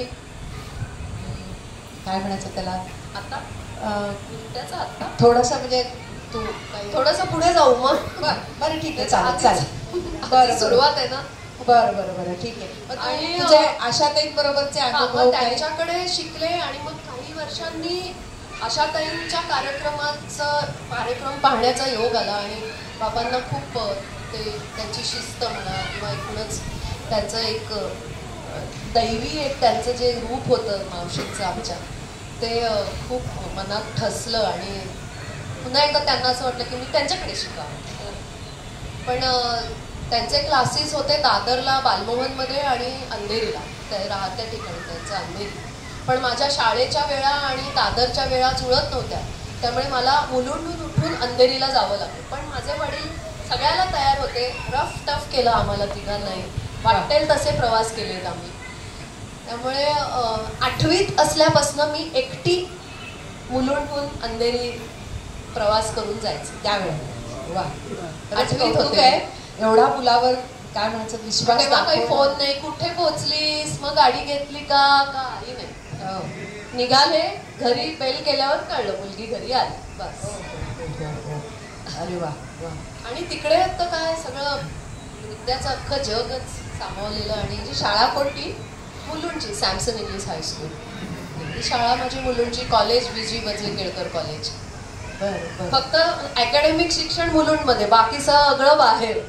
म्हणजे रजनीताई म्हणायच्या, रजनी जोशी संगीत रंगभूमीवरील ज्येष्ठ अभिनेत्री, गायक अभिनेत्री, त्या नेहमी म्हणायच्या सुवर्णाचा पत्ता कुठला, तर कुठली तरी रेल्वे लोकल असं म्हणायचं त्यांच्याकडे. त्यामुळे माझं शिक्षण त्याला एक गती मिळाली, एक दिशा मिळाली आणि खूप समृद्ध असं ते. आणि पूर्ण सर्वांगीण विकास एका मुलीचा कसा होतो, म्हणजे आई करतेच संस्कार आपल्यावर, पण मावशींनी पण जे संस्कार केलेत, म्हणजे थोडक्यात सांगते, चपला काढताना सुद्धा त्या ओळीनेच काढायच्या, अशा इकडे तिकडे नाही. म्हणजे कोणीतरी इकडे तिकडे झालेली चप्पल आपण काढताना ती त्या ओळीत पुन्हा न्यायची. म्हणजे वा. इतकी शिस्त, म्हणजे ती शिस्त इतकी आहे की ती आता मला म्हणजे माझ्या शेवटापर्यंत ती शिस्त, म्हणजे आता कुठल्या देवळात जरी गेले तरी मला अस्वस्थ होते मी अशा विखुरलेल्या चपला पाहिल्या. बरोबर. म्हणजे आमच्या अकॅडमीत मी जेव्हा काम केलं काही असायचं तेव्हा सगळ्या शिक्षकांना माहिती होतं की मॅडमना चपला अशा कशा तरी काढलेल्या चालत नाही. मग मी येणार म्हटल्यानंतर कोणीतरी उठून पटकन चपला, इतकी शिस्त. ते दोघी तिघी आहेत महानगरपालिकेच्या आठवणी असलेल्या आहेत. ह्या त्यांच्या पाठच्या आणि तिथे मुलगी आहे म्हटल्यानंतर फक्त कलेलाच सगळं वाहून नाही घ्यायचं, तू घर पण तसंच सांभाळायचं, लग्न झाल्यानंतर सासरच्यांचं पण तेवढंच करायचं, सणवार पण तेवढेच करायचे, सगळं करूनच कलेबरोबर सगळं करायचं, हे संस्कार त्यांनी केले. वा. तुमच्या शिक्षणाला पण तेवढंच महत्व, सगळं हे इतकं त्यांचं जे संस्कार चेटोळ्यातनंच आम्हाला कळायचं की मावशींना काय सांगायचं. ज्या गुरूंच्या आठवणी, एखादा प्रसंग किंवा त्यांच्याकडे काही दैवी हे होतं, कला होती, तर काही एखादी अशी आठवण आहे का की जी सांगावीशी वाटते?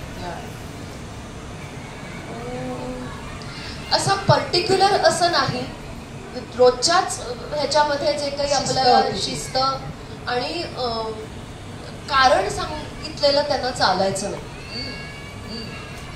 म्हणजे आज मला बरं नाहीये, मी नाचू का नको, म्हणजे एकदा कळलं ना त्यांना हे आवडत नाही, मग आम्ही कधीही कारणं सांगितली नाही. किंवा माझी 10वी हल्ली फार असतं, 10वीचं वर्ष आहे म्हणून आम्ही काही सोडून दिलं सगळं, असं नाही. म्हणजे मी मार्चपर्यंत क्लासला जायचे, म्हणजे मावशी अगं तुझी 10वीची परीक्षा आहे ना, आता येऊ नकोस क्लासला, असं मावशीच सांगायच्या. पण तेवढाच त्या जागरूक व्यवस्थित अभ्यास तोही करतेयस ना, असं म्हटलं ना. म्हणजे मावशी म्हणजे सर्वांगीण विकास, फक्त नृत्य तर आहेच, ही दृष्टी दिलीच आहे त्यांनी. वा वा. त्या स्वतः शिकवायच्या स्वतः. वा, किती भाग्यवान आहे ना, असं प्रत्येकाला मिळावं भाग्य, नाही का? आणि मी गाते म्हटल्यानंतर त्यांना विशेष आनंद, त्यामुळे मग मुलींच्या बरोबर गायला सुद्धा मला त्या बसवायच्या. अरे वा. कुठे कुठे कार्यक्रम केले? खूप ठिकाणी केले, खूप. गोव्यात तर आमचे खूप झालेत कार्यक्रम. तिथे सी फूड फेस्टिवल व्हायचं मिरामार बीचला, त्याच्यानंतर गोवाची कला अकादमी आहे तिकडे झाला, पाटण्याला झाला आमचा कार्यक्रम, दिल्लीला झाला, इथे पण खूप ठिकाणी झाले, खूप ठिकाणी झाले. त्या पण गायच्या, त्या पण नृत्य करायच्या? त्याही नाही नृत्य करायच्या, त्या फक्त आम्हाला शिकवतानाच फक्त. ओके. अर्चनाताई असायची. अर्चनाताई बरोबर कुठे कुठे केले? जयपूरला बघाशी संपूर्ण भारत करते, बऱ्याच ठिकाणी. अजूनही संपर्कात आहेत? हो हो. अरे वा. ते अमेरिकेला आहे, इथे आलं की आमचं बोलणं वगैरे होतं, काही रेकॉर्डिंग्स आम्ही करतो एकत्र. आठवणीतला एखादा प्रसंग आठवतो का की बाबा जो सांगावा असा? असं नाही. Okay okay. काही थोडंसं तिचं आम्हाला आपल्या सोबत असणं हेच माझ्यासाठी खूप आहे, खूप आहे. किती वर्ष झाली? मी 84 पासून त्यांच्याशी जो माझा संबंध आला तो अजूनही आहे, असंच मी म्हणेन. त्या आता नाही आहेत, पण वेगळी वर्ष शिक्षण घेतलं. शिक्षण मी अलंकार 95 साली अलंकार झाले. ओके. किती वर्ष पण तरी अध्ययन किती वर्ष झाले? 84 पासून सुरुवात माझी 11 वर्ष. 81 पासून वगैरे सुरुवात झाली नृत्य शिकायला. एक तप झालं. हा. वा वा, खूप छान. वा. थोडंसं काही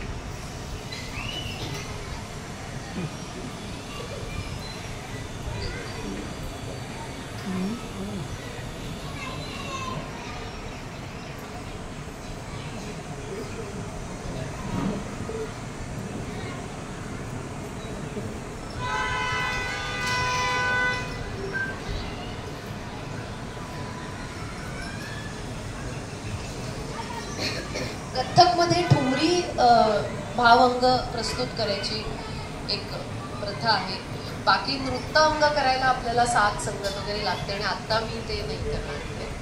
तर आणि राधाकृष्ण छेडछाड किंवा असे प्रसंग आम्ही त्या ठुमरीतनं खूप दाखवतो. म्हणजे ही एक आमचे खूप ज्येष्ठ गुरु इंदादेव महाराज, म्हणजे त्यांच्या खूप रचना आम्ही नाचतो.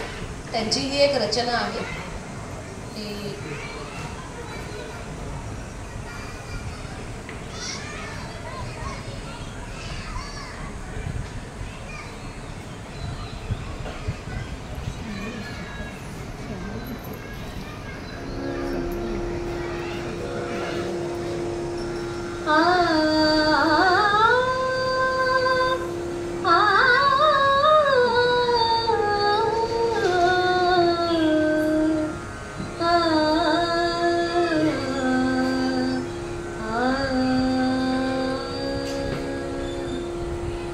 काहे रोकत डगर प्यारे नंदलाल मेरे, काहे रोकत डगर प्यारे नंदलाल मेरे, नित ही करत झगड़ा हमसे पन घट नाही जाने देत, देखत सब नारी मोहे, देखत सब नारी मोहे, बैया क्यों मरोड़े, काहे रोकत डगर प्यारे नंदलाल मेरे, विनती करूं नाही वो मानत, सुनत नाही मोरी, छीन लियो गले का हार, मांग नाही देवे, काहे रोकत डगर प्यारे नंदलाल मेरे, बिंदा सुनो ये धीट लंगर, बरबस मोरी लाज लेत, दोही दोहाई अपनी जाए, नंद जी के डेरे, काहे रोकत डगर प्यारे नंदलाल मेरे, रोकत डगर प्यारे नंदलाल मेरे, नंदलाल मेरे, नंदलाल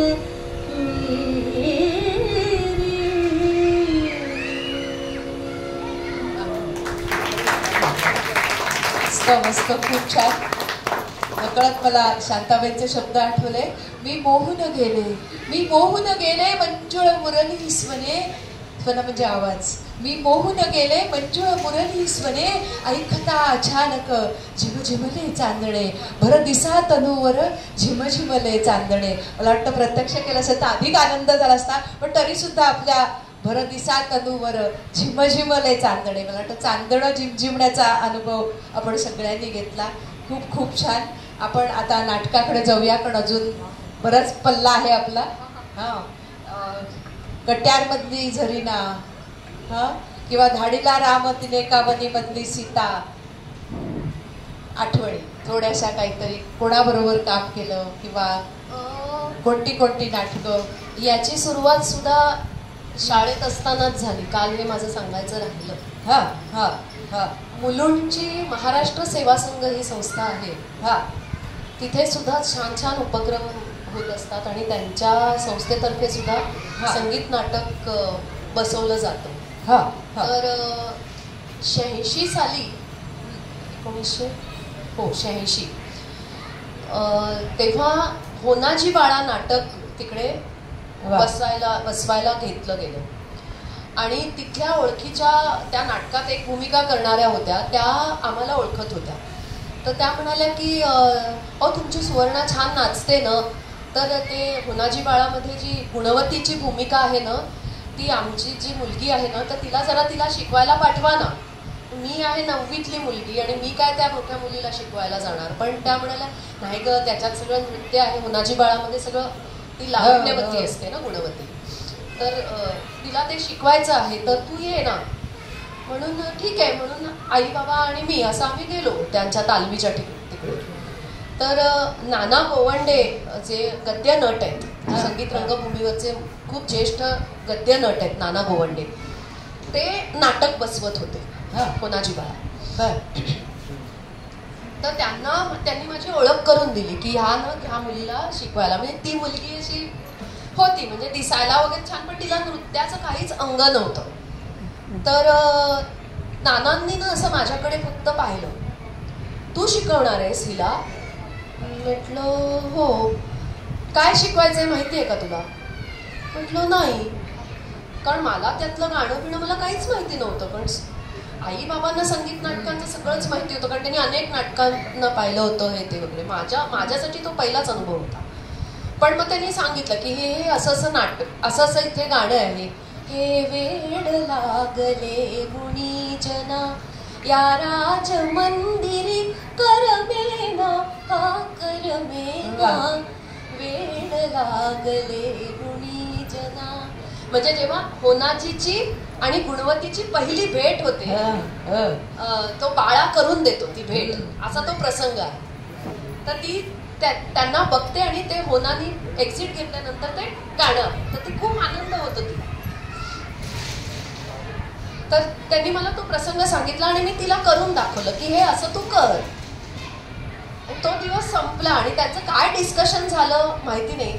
दुसऱ्या दिवशी त्या मुलीला त्यांनी बोलावलं नाही, मला फक्त बोलावलं आणि मला म्हणाले तू खूप आनंदात आहेस, तर तू कसं एंट्री घेशील स्टेजवर.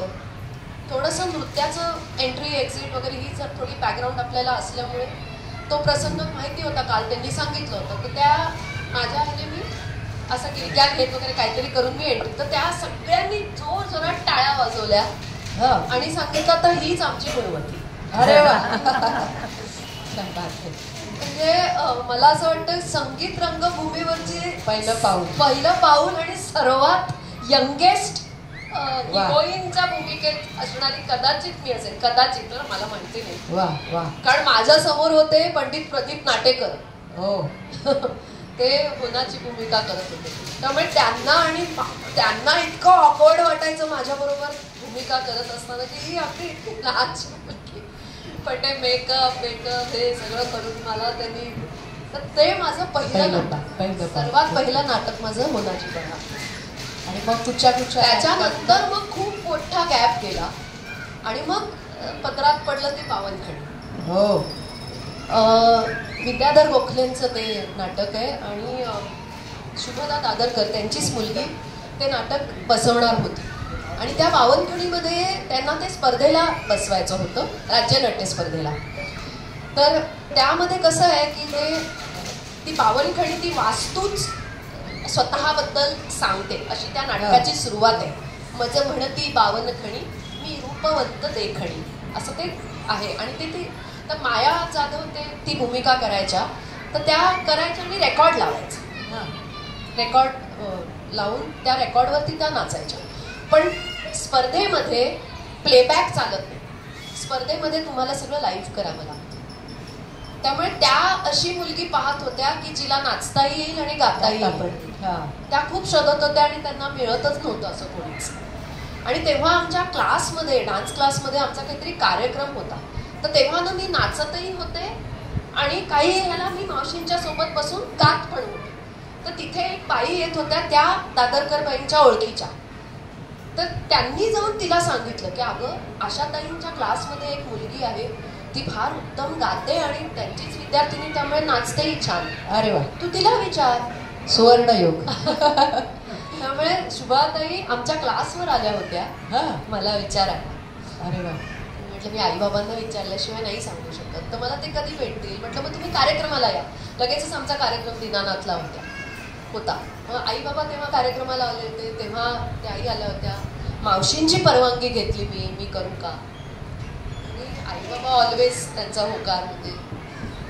वा. त्यामुळे तिथे मध्ये जी खीळ बसली होती संगीत नाटकाला, परत एका वेळेला 5-5 नाटकं तुझ्याकडे होती त्यावेळेला. त्याचं म्हणजे काय म्हणायचं, ते फुलपाखरू कसं या फुलावरनं त्या फुलावरनं, तसं 5 नाटकातनं. हो. त्याचं कारण कसं असतं, संगीत रंगभूमी आपली अत्यंत समृद्ध अशी आपली ही परंपरा आहे महाराष्ट्राची. या निमित्तानं मी तुम्हालाही सगळ्यांना आवाहन करते, कधीही संगीत नाटकाची कास सोडू नका. जे आपल्याकडे जे संगीत नाटकाचं जे आपल्याकडे वैभव आहे ना, ते फार अमूल्य असं वैभव आहे आपल्याकडे.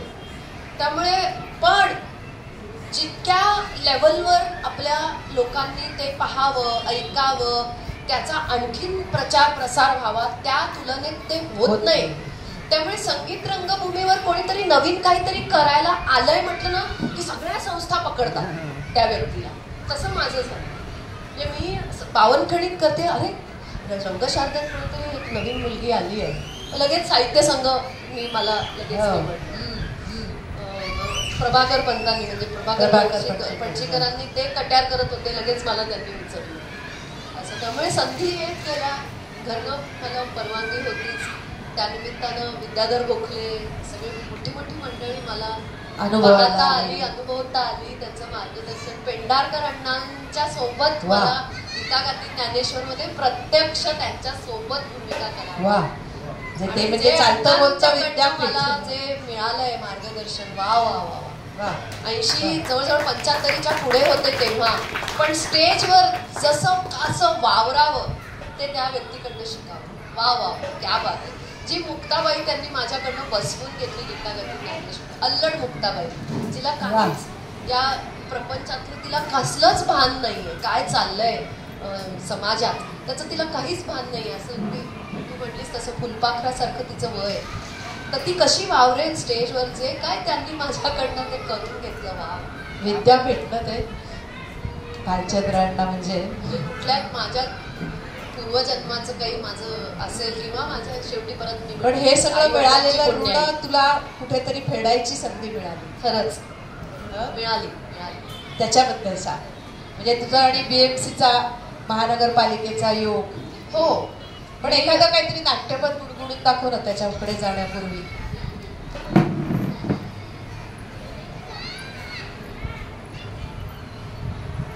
आज राजेंद्र दातार इकडे आलेले आहेत, आपल्याला माहिती असतं तर ते तबला घेऊन आले असते. म्हणजे ज्यांनी गीतरामायण संस्कृत मध्ये केलं त्या दातार सरांचे हे चिरंजीव आहेत. एकदा आपण त्यांचंही टाळ्या वाजवून स्वागत करूया. आम्ही 2 वर्षापूर्वी संस्कृत गीतरामायण प्रबोधनला केलं, त्यावेळेला ते स्वतः आले होते, हे पण आले होते, त्यांचे बाबा पण आले होते आणि कलाकांतांनी संस्कृत गीतं गायली चालीवर ह्याच आपल्याच मराठी गीतरामायणातल्याप्रमाणे. आणि मी मराठीतच बोलले, तेवढंच येतं मला. हाडीला राम तिनेकावनी. हो चालेल ना, अगदी. राजा बडेंचं गीत, दग गोडसेंचं नाटक मुळातलं, आणि अभिषेकी बुवांचं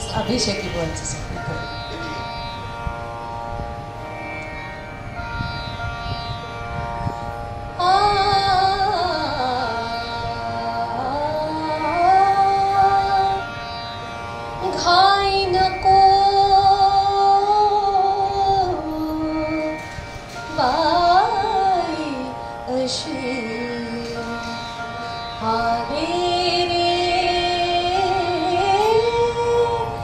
बकुळ फुला, घाई नको बाई अशी आरे रे बकुळ फुला, देते जल संजीवन, देते जल संजीवन, बंधु जीव आसुसला, नको नको घाई नको बाई अशी आले रे बकुळ फुला. वा, खूप छान, खूप छान. आणि बरेचदा असं म्हणजे काय म्हणायचं ते तुझा अनुभव म्हणून सांग की असं बैठकीत म्हणजे काय मैफिलीत गाणं आणि रंगभूमीवर गाणं ह्याच्यात काय म्हणजे फरक आहे. हां, खूप फरक आहे. तुम्हाला रंगभूमीवर गात असताना आवाज केलं, तानपुरा लावला, पाणी प्यायलं, माईक हॅलो हॅलो केलं, असं काहीही नसतं. तुमचं वाक्य संपलं की लगेच तिथे सूर मिळतो आणि लगेच तुम्हाला गाण्याला सुरुवात करायची असते. ते तालमीतनंच येतं आणि चांगली मंडळी आपल्या बरोबर असली की ते जमून जातं. चांगले वादक कलाकार, साथ संगत करणारे कलाकार सुद्धा मला खूप चांगल्या मोठ्या मोठ्या लोकांचं मला तेही माझं भाग्य आहे. तर आपलं तालमीत ते सगळं आपलं ठरलेलं असतं आणि आम्हाला जसं नाटक पाठ हवं तसं साथ संगतकाराला सुद्धा नाटक पाठ हवं. कारण माझं वाक्य कुठे संपतंय आणि त्यांनी तिथे सूर दिला पाहिजे ना. हो. आणि सूर द्यायच्या आधी त्या भाता पायानं वाजल्या गेल्या पाहिजे. पायपेटी असते त्याला ऑर्गन. त्यामुळे तो नुसतं बोट ठेवलं की सूर आला असं नाही.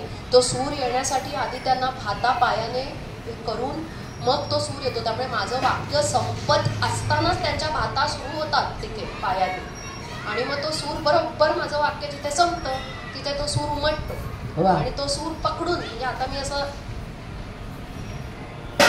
त्यांनी समजा सूर दिला घाई नको लगेच मला सूर केला पाहिजे. वेळ नाही जाता का? वा, म्हणजे किती काय म्हणायचं त्याला, वेळेचं महत्व किती आणि तो फ्लो असतो ना नाटकाचा, एक फ्लो असतो. तिथे वेळ जाता कामा नये. कारण नाटकाच्या स्क्रिप्टच्या बरोबर ते गाणं आलेलं असतं. ते गाणं म्हणजे नाट्यपद ते त्या नाटकाला पुढे घेऊन जात असतं. तिथे ते गाणं वेगळं आहे आणि नाटक वेगळं आहे असं नाही जाणवलं पाहिजे. ते त्याच्या it should come out of it असं काय म्हणतात फ्लॉलेसली त्याच्यातनं ते बाहेर आलं पाहिजे, नैसर्गिकपणे, उत्स्फूर्तपणे. आणि गाणं आणि मग तो गाण्याचं जिथे आता माझं वाक्य संपतंय त्या स्वराला धरून त्या गाण्याचा स्वर असला पाहिजे किंवा ज्या स्वराला माझं गाणं आहे तिथेच त्या माझ्या वाक्याचा पण स्वर तसाच असला पाहिजे. बरोबर. म्हणजे गद्य आहे, चला म्हणून गद्य आहे तर मला काही फरक नाही पडत नाही. ते गद्य म्हणताना सुद्धा तुमचं तशा सुराशीच ताळमेळ असला पाहिजे. बरोबर. इतकं ते चॅलेंजिंग आहे. अगदी अगदी फार सुंदर आहे होते जग, फार सुंदर आहे. तुम्ही सगळ्यांनी जितकं शक्य होईल तितकं अनुभव आहे. खरंच आहे. थोडंसं आता हे म्हणजे इतकं काय म्हणायचं त्याला, सूर ताल लय असं असताना ती महानगरपालिका कशी काय आली? नाही हो, आमची महानगरपालिका पण खूप छान आहे. अरे जग तितकंच सुंदर आहे. अगदी अगदी आहेत, अभिमान असलेले आहेत मंडळी इथे. तेही जग तितकंच सुंदर आहे, निरागस आहे. तुम्ही पण अरे वा, निरागस आहे. आणि बघा लगेच त्या मॅडमना लगेच कंठ फुटला, बघितलं? तो पण योगायोगच आहे. म्हणजे मी म्हटलं ना तसं माझ्या बाबतीत बऱ्याच गोष्टी ज्या घडल्या आहेत त्या अशा प्राक्तनात लिहिलेल्या होत्या आणि त्या घडल्या आहेत बऱ्याच गोष्टी. त्याच्यातली ही एक गोष्ट आहे. तर बावनखणी आम्ही बसवत होतो तेव्हा शुभाताई अकॅडमीत होत्या. ते दादर माणिक वर्मांचे माणिक वर्मा त्यांची नणद भावाची आणि विद्याधर गोखल्यांची मुलगी. त्या बीएमसी मध्ये अकॅडमीत होत्या.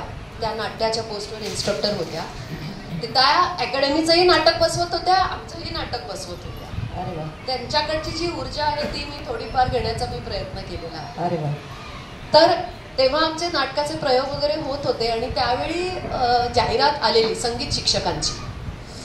तर त्यांनी सहजच मला विचारलं की ए सुवर्ण, आमच्याकडे जाहिरात निघाली आहे, तुला यायचंय का? मला तसं काही तेव्हा एवढं काही नोकरी करीन वगैरे असं काहीच मला माहिती नव्हतं किंवा त्यानी मनीच नव्हतं म्हणायला गेलं तर. कारण गाण्याचे कार्यक्रम होते, खूप ऑर्केस्ट्रामध्ये वाद्यवृंद भरपूर, ते एकीकडे चाललं होतं. नाटकांचे प्रयोग 3-4 नाटकांचे एका वेळी प्रयोग. म्हणजे गोखले अण्णा मला दाढीला रामचा प्रयोग झाला की मग बावनखिणीच्या वेळेला काय ग वनातनं कधी आलीस वगैरे असं विचार कधी आमच्या प्रयोगाला आले. त्यामुळे इतकं सगळं चालू होतं. त्यामुळे नोकरी हा विषय कधी आला नाही किंवा आई वडिलांनी पण काय ग आता फार झालं, आता काहीतरी बघ वगैरे असंही कधी काही म्हटलं नाही. पेपरमध्ये जाहिराती नाटकांच्या येत होत्या, कार्यक्रमांच्या येत होत्या. त्यामुळे आई बाबा खुश होते. सडनली हे असं आलं आणि त्या म्हणाल्या की तुझ्यासाठी फॉर्म आणू का? असं झालं. आणि त्यांचे मिस्टर म्हणजे श्रीकांत दादरकर, ते दाम्पत्य फार गोड दाम्पत्य. आता लाखो रुपये भरायला लागतात महानगरपालिकेत नोकरी मिळायला. नाही तरी ते नाही तसं काही नसतं. ते खरं चुकीचं त्याचा प्रचार झाला, तसं काही नाहीये. पण ते तेव्हा सुद्धा म्हणाले म्हणाले आपोआप मिळालं हा, तर तेव्हा कौतुकास्पद तेव्हा ते आहे. पण म्हणाले का ग तिला श्यामा करतीयेस असं म्हणाले. श्यामा म्हणजे शाळा मास्तरी. छान चाललंय की तिचं, कशाला तिला असं गमतीत आमचं चाललं होतं. आणि त्यांना पण माझ्याबद्दल फार माया. माझं नाव त्यांनी कलावती ठेवले, ते मला कलावतीच म्हणतात. वा हो, खरंच आहे.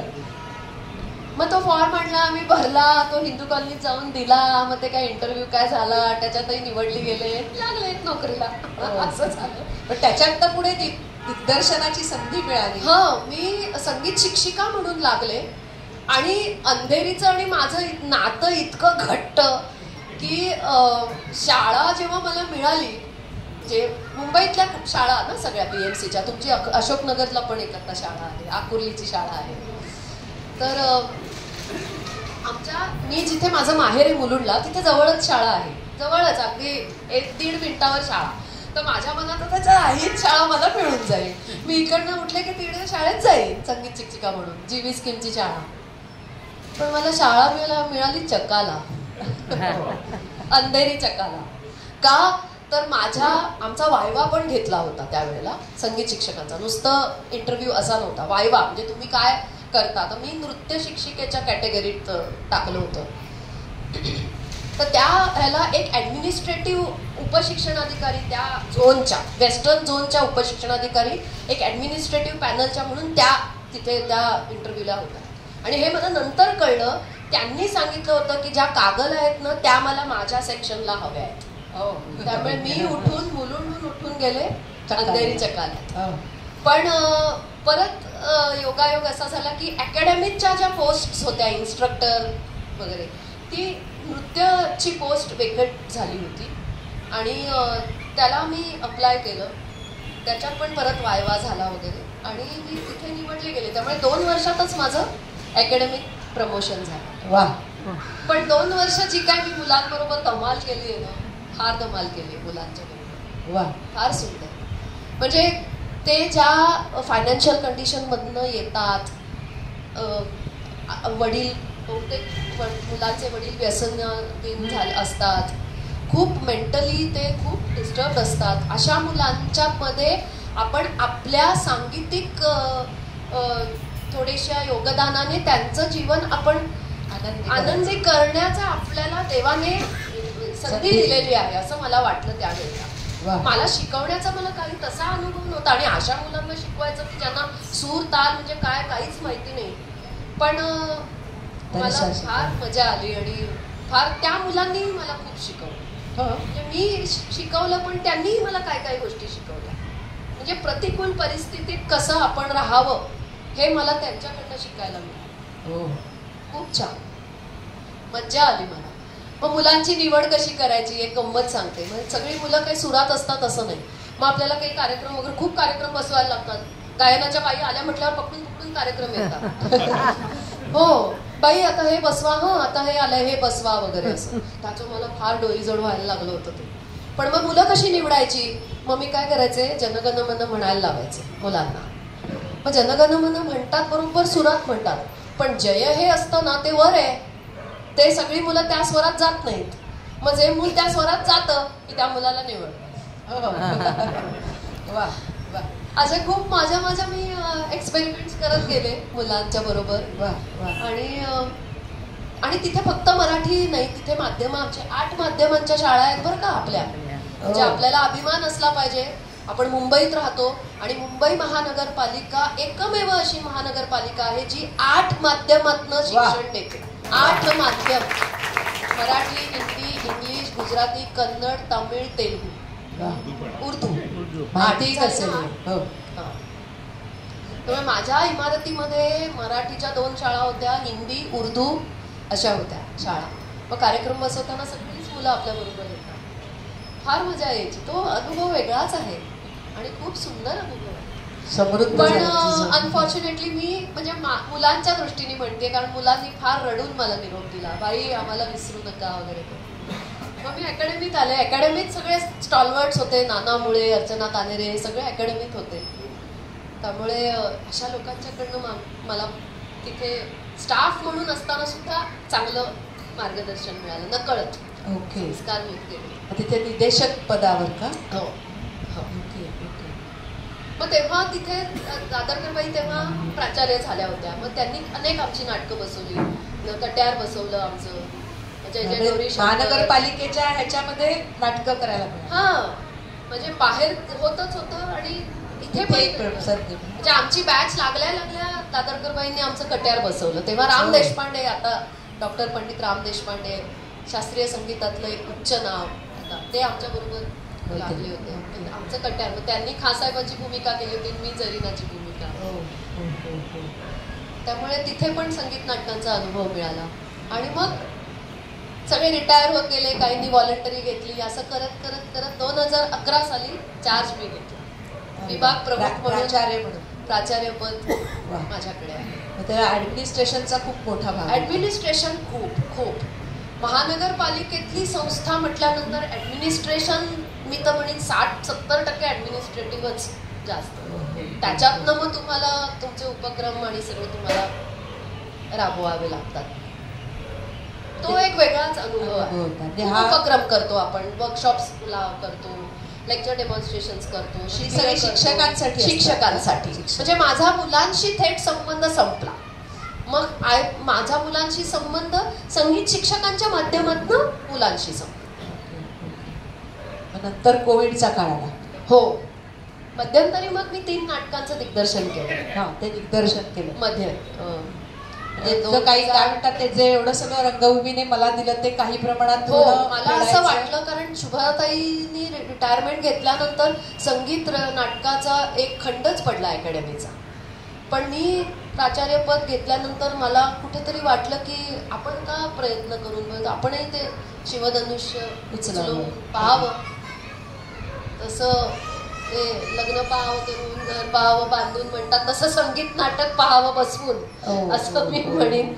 आणि शिक्षकांनी भूमिका केल्या त्याच्यात. मग मी नाटकं बसवली. सुरुवात बावनखणीने केली.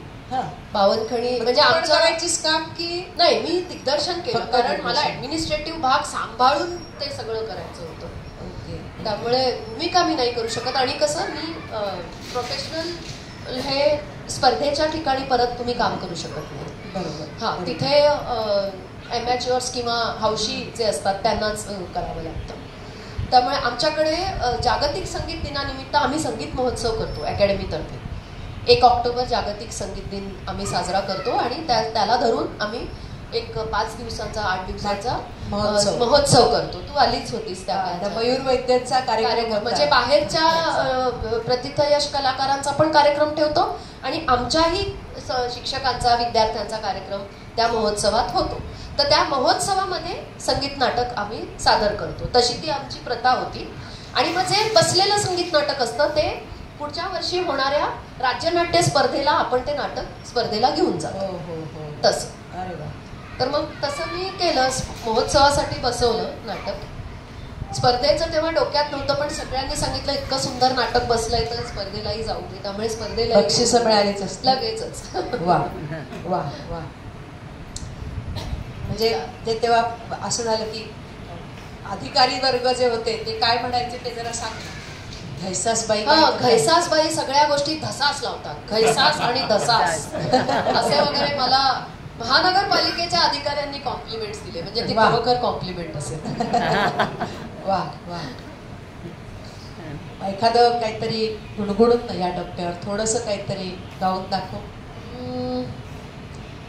आपण एक तुमच्या आवडीचं गाणं घेऊया.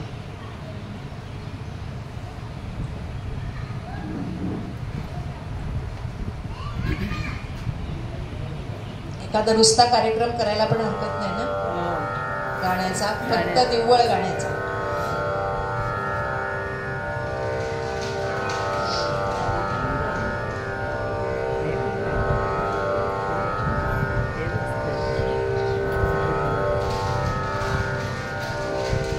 कबीराचे विणतो शेले, कबीराचे विणतो शेले, कौसल्येचा रामबाई, कौसल्येचा राम.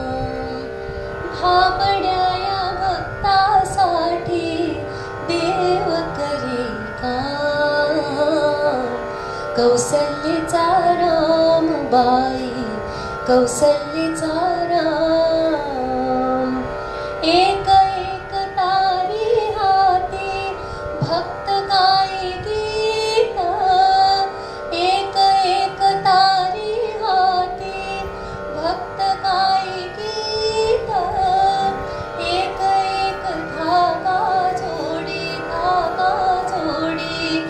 जानकीचा नाथ जानकीचा नाथ राजा घनश्याम कौसल्येचा राम बाई कौसल्येचा राम हळू हळू उघडी डोळे पाही जो कबीर पाही जो कबीर विनुनी आशेला गेला सखार भूमीर सखार भूमीर कुठे म्हणे राम कुठे म्हणे राम कुठे म्हणे राम कौसल्येचा राम बाई कौसल्येचा राम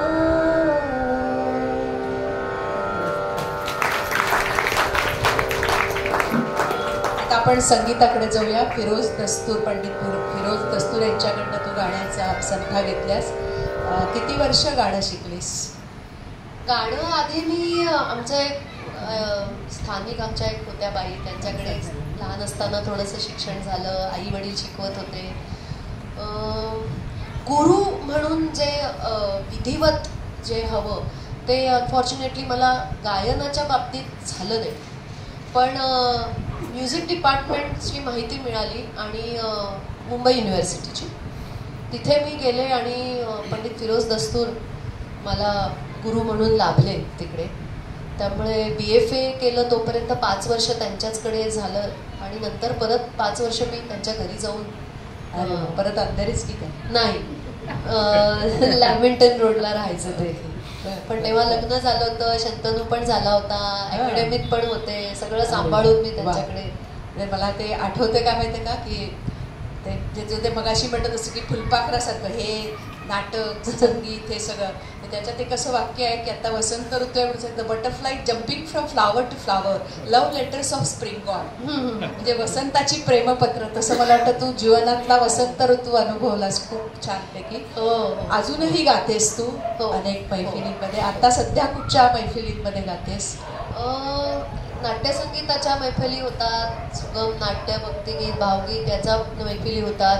आता एक निसर्गातून शिकवण हा एक कार्यक्रम आहे ज्याचे आम्ही खूप कार्यक्रम करत आहोत. राजेंद्र दातार सुद्धा असतात त्या कार्यक्रमात. अरे वा. तो एक सुंदर संकल्पना आहे. म्हणजे दत्तगुरूंनी केलेले 24 गुरु या संकल्पनेवर आधारित तो कार्यक्रम आहे. पूर्णिमा पारखी आहेत, त्यांची ती संकल्पना आहे. त्याचे अनेक कार्यक्रम आत्ता सध्या होत आहेत. आम्ही त्यामुळे पंढरपूर वगैरे हो आता नुकतंच आम्ही पंढरपूरला जाऊन आलो. आळंदीत झाला कार्यक्रम, नरसोबाची वाडी, औदुंबर, कोल्हापूरला अंबाबाईच्या देवळात, बऱ्याच ठिकाणी होतोय हा कार्यक्रम. छान आहे, सुंदर कार्यक्रम. छान आहे ना. असे मैफिलीतले खूप अनुभव असतील. पण आता आपण जरा थोडंसं हे करूया आणि थोडंसं आता तुझ्या जीवनसाथी तुझा शंतनू त्यांच्याबद्दल थोडंसं सांग की तुला कसा काय पाठिंबा त्यांचा मिळत गेला? माझे आहो आले तिकडे आत्ताच दत्त घैसास. वा, एकदा टाळ्या वाजूया आपण त्यांच्यासाठी. तुमचं जमलं कसं काय? बापरे, ती मोठी स्टोरी आहे. त्याच्यासाठी आपण वेगळा कार्यक्रम करूया. हो, कारण ते कोकणस्थ आणि मी कारवारी, त्यामुळे टू स्टेट्स असं झालं. एका कार्यक्रमातनंच आमची ओळख झाली. संगीत वाद्यवृंद होता आणि ते संयोजक जे होते वाद्यवृंदाचे, संयोजक नाही आयोजक, ते त्याचा तो मित्र निघाला आणि ये ऐकायला असं म्हणून तो तिथे यायला लागला. आणि चेंबूर आणि मुलुंड कधी संबंध नव्हता चेंबूरहून मुलुंडला येण्याचा, पण त्या कार्यक्रमाच्या निमित्तानं मुलुंडला येणं झालं आणि मुलुंड त्याची सासूरवाडी झाली. अरे वा, अरे वा. पण त्या माझ्या सासूबाईंनी मला प्रथम पाहिलं ते बावनकणीच्या एका प्रयोगालाच. क्या बात आहे. त्यामुळे जेव्हा त्यांनी घरी सांगितलं की असंच आहे तर त्यांनी लगेच ग्रीन सिग्नल देऊन टाकलं. वा. वा वा. आणि खूप छान. सासूबाईंच्या बद्दल सांगायचं तर त्यांनाही प्रचंड गायनाची आवड, जशी संधी मिळेल तसं त्यांचं त्या एक्सप्लोर करत गेल्या, अजूनही करतायत. वय वर्ष 85, हो, पण अरे अजूनही वा. त्या चेंबूर फाईन आर्ट्स कल्चरला पेटी शिकतात, महिला समाजमध्ये भजनाचा क्लास करतात. अरे वा. अल्लादिया जे घडतं तिकडे एकही दिवस न चुकता अटेंड करतात. वा. आणि त्यामुळे थोडंसं मला सांगीतिक तिकडचाही वारसा म्हणा किंवा संस्कार छान आहे. अरे वा. तेही मिळालं. आणि प्रकर्षानं इथे सांगायचं, नमूद करून सांगायचं तर माझ्या पहिल्या दिवाळ सणाला मला त्यांनी तानपुरा घेतला. वा वा वा वा. माझ्या गुरु आमच्या आशाताई मावशी, जेव्हा मावशींना मी सांगितलं तेव्हा मावशी म्हणाल्या, एखादा शालू कमी दिला तरी चालेल, पण त्यांनी तुला तानपुरा घेतला ही खूप मोठी गोष्ट. खरंच आहे, अगदी खरंच आहे. म्हणजे इतकी रसिकता असणं खूप कौतुकाची गोष्ट आहे. आणि सुनबाई बद्दल विशेषतः म्हणजे हे खूपच छान आहे. लग्न झाल्यानंतर जेव्हा जेव्हा अवॉर्ड्स मिळाले तेव्हा त्यांचं सौ सुवर्णास, सौ सोना, मला सोना म्हणणं, सौ सोनास असं एक त्यांचं पाकिट असतं आणि सगळी पाकिटं मी ठेवली आहेत. छोटंसं का होईना त्या एक टोकन मला, म्हणजे हे जे नातं असतं ना, म्हणजे नवऱ्याने जरी दिलं नाही तरी सासू मला एक टोकन. अरे वा. हे जे सासू सुनेचं नातं असतं ना आणि त्याच्यात गोडवा असेल तर कसं असतं की मला आता पटकन छान एक वाक्य आठवलं. देवघरातल्या देवतेच्या नंदादीपा इतकाच गृहदेवतेच्या मुखावरचा हास्याचा नंदादीप संसार सुखशांतीनं उजळून टाकत असतो. आणि म्हणून स्त्रीजवळ एक वेळ सोन्याचा साज नसला तरी चालेल, पण हास्याचा साज मात्र जरूर हवा. जेव्हा हे असं प्रेमाचं नातं असतं ना तेव्हा आपोआप हास्याचा साज येतो, नाही का? हो, खरंय. आता मला एक सांग की तुझ्या लेखात काय काय तुझ्यातलं उतरलंय? सगळं उतरलंय. अरे वा. काव्य छान करतो, इंग्लिशमध्ये काव्य छान करतो. अरे वा. गातो छान. अरे वा. त्याने पण छान. ते तर काय मी म्हटलं ना की लावण्याची काय म्हणा बावनखडी तो तसा US ला आहे हा हा. ओके. शंतनू त्याचं नाव. हो. वा. एकदा आपण शंतनू आणि जीवनसाथी चारुदत्त, आणि म्हणून मी जेव्हा आम्हाला आमची ट्रेनमध्ये खूप वेळा विरारमध्ये आम्ही असं लोकळत असायचं दोघी जणी हातवर करून दरवाजामध्ये, तेव्हा ही ज्या वेळेला यायची ना तेव्हा मला जेव्हा कळलं ना ती त्यांच्याशी गप्पा, त्यांचा बऱ्याच वर्षांचा ग्रुप होता, त्या दरवेळी चारुदत्त म्हणायची. त्यावेळी मनातल्या मनात तिचं नाव वसंत सेना ठेवलं म्हणून म्हणायचं की दादर आलं की ही चढायची आणि मी मुंबई सेंट्रलहून चढून यायची, तिकडे दारात उभी असायची की आता मी मनात म्हणायची आता वसंत सेना येईल. असं आमचा अगदी बोरिवलीपर्यंत आमचा सहवास असायचा. सुवर्णा, या शेवटच्या आपण ह्याच्याकडे जाताना तुला काय सांगावं असं वाटतं तेवढं सांगूया आणि आपण थांबूया. माझं वैयक्तिक म्हटलं तर समृद्ध असं आयुष्य आहे. सुंदर सांगीतिक धन जे परमेश्वराने दिले ते प्रत्येकाला मिळत नाही, तर त्या दृष्टीने आय एम प्रिव्हिलेज्ड की मला रक्तातच संगीत, सूर, ताल, लय परमेश्वराने देऊन पाठवलं. त्याच्यासाठी परमेश्वराचे आभार. आणि असे आई वडील मला परमेश्वराने दिले त्यासाठी त्याचे आभार. परत कुठला जन्म, मनुष्य जन्म असेल तर असेच आई वडील परत हवेत मला. आणि खूप शिकायला मिळालं, अजूनही शिकते आहे. आणि शिकत राहायचंय आणि माणसाने शिकत राहावं. मला नेहमी असं वाटतं की आपल्याला आजूबाजूतनं निसर्गातनं सुद्धा खूप शिकायला मिळतं. प्रवासात आपण जात असतो तेव्हा आपण जेव्हा व्यक्ती आपण पाहत असतो त्यांच्याकडनं आपल्याला शिकायला मिळतं. त्यामुळे शिकणं कधीच सोडायचं नाही, कधीच थांबवायचं नाही आणि देत राहणं. आपल्याला जितकं मिळालंय ते निरपेक्ष द्यावं असं या मताची मी आहे. त्यामुळे मी महानगरपालिकेतनं मी VRS घेतली तरी मला कुठल्याही क्षणी मला कुणीही हाक मारली तरी मी माझी जायची तयारी आहे. त्यामुळे आपल्याकडे जे आहे, मग काही असेल, बायकांच्याकडे चांगली पाककला असेल ती द्यावी, काही शिवणकला किंवा काही असेल ते द्यावं, तुमच्याकडे काही साहित्याची जाण असेल ते द्यावं. जे काही आपल्याकडे आहे गुण, चांगले गुण आहेत ते आपण द्यावं असं मला वाटतं. त्यामुळे शिकत जावं आणि खूप देत राहावं. कुसुमाग्रजांनी म्हटलं ना, भोगापेक्षा त्यागात जास्त आनंद असतो आणि निरपेक्ष पाहिजे. मात्र निरपेक्ष पाहिजे. ह्या नोटवर मला वाटतं आपण थांबायला आता हरकत नाही. हां, मला आज खरं तर हे अनपेक्षित आहे, सुवर्णाशी भेट आणि अत्रे कट्ट्याच्या इथे येणं हे. म्हणजे म्हणून मला एक छोटीशी कविता आठवते की प्रत्येकाला कारण असते, प्रत्येकाला आज नाही झालं सगळं कारण आहे, काहीतरी असेल तुझ्या इथे ऋणानुबंध असते. प्रत्येकाला कारण असते, काहीही निष्कारण नसते. कुठून येती कोण कोठले आणि होऊन जाती आपुले. या श्वासांना त्या श्वासांची उभी जिंदगी तारण असते. प्रत्येकाला कारण असते. चक्र चालते अखंड अविरत, चक्र चालते अखंड अविरत. कोण चालवी कोठून नकळत.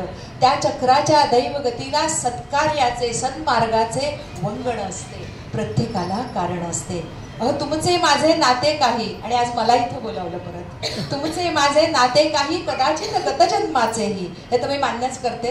हे जर का खोटे असते तर आज मला हे आमंत्रण नसते. प्रत्येकाला कारण असते, प्रत्येकाला कारण असते. मला वाटतं आज हा तुझ्या रूपातनं आम्ही कलाचा आनंद भरभरून घेतला आणि मला वाटतं तो छान आनंद झालाय सगळ्यांना. सगळ्यात शेवटी असं म्हणतो की असं सारखं वाटतं की ह्यांनी गात राहावं, तुम्ही दाद देत राहावं, नाही का? पण मैफल सारी जमून येते, समयवरती दाद येते, कैवल्याच्या शिखराची गवयाला साथ येते. अशाच वेळी पंख फुटून उडून जाण्यात मजा आहे, नाही का? मनापासून धन्यवाद. खूप छान, खूप सुंदर असा की शोभाताईंनी सुवर्णाताईंचा भावविश्वास उलगडून दाखवला. ऐकत राहावं असं वाटतं, पण आपल्याला वेळेचं बंधन आहे. आता मी थोडं राणीसाहेबांना बोलवते, जास्त वेळ घेत नाही आहे.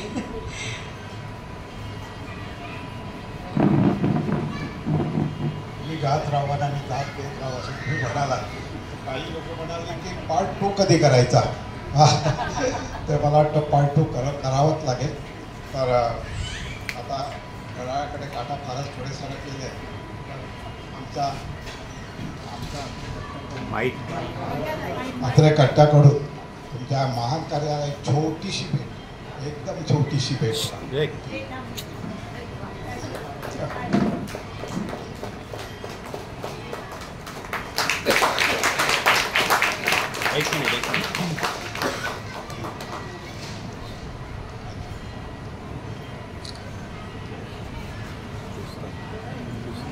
हां, आणि अनायसे आज आपले चंद्रशेखर ठाकूर इथे अनायसे आले. खरं म्हणजे तर त्यांचा खरा कार्यक्रम होणार होता, पण मॅन प्रपोजेस तर प्रत्येकाला कारण असतं, तसं आज हे कारण होतं. तर मी त्यांना सांगेन की 2-3 मिनटात तुम्ही जी काही सौंदर्य स्थळं पाहिली ती जरा आम्हाला सांगा. आणि आमच्या कवयित्री शीघ्र कवी शांती दळवी आम्हाला जेव्हा बघतात प्रत्येक कार्यकर्त्याचं त्यांनी गुणगान या कवितेत केलं आहे. तुम्ही वाचा, तुम्हाला नक्की आवडेल.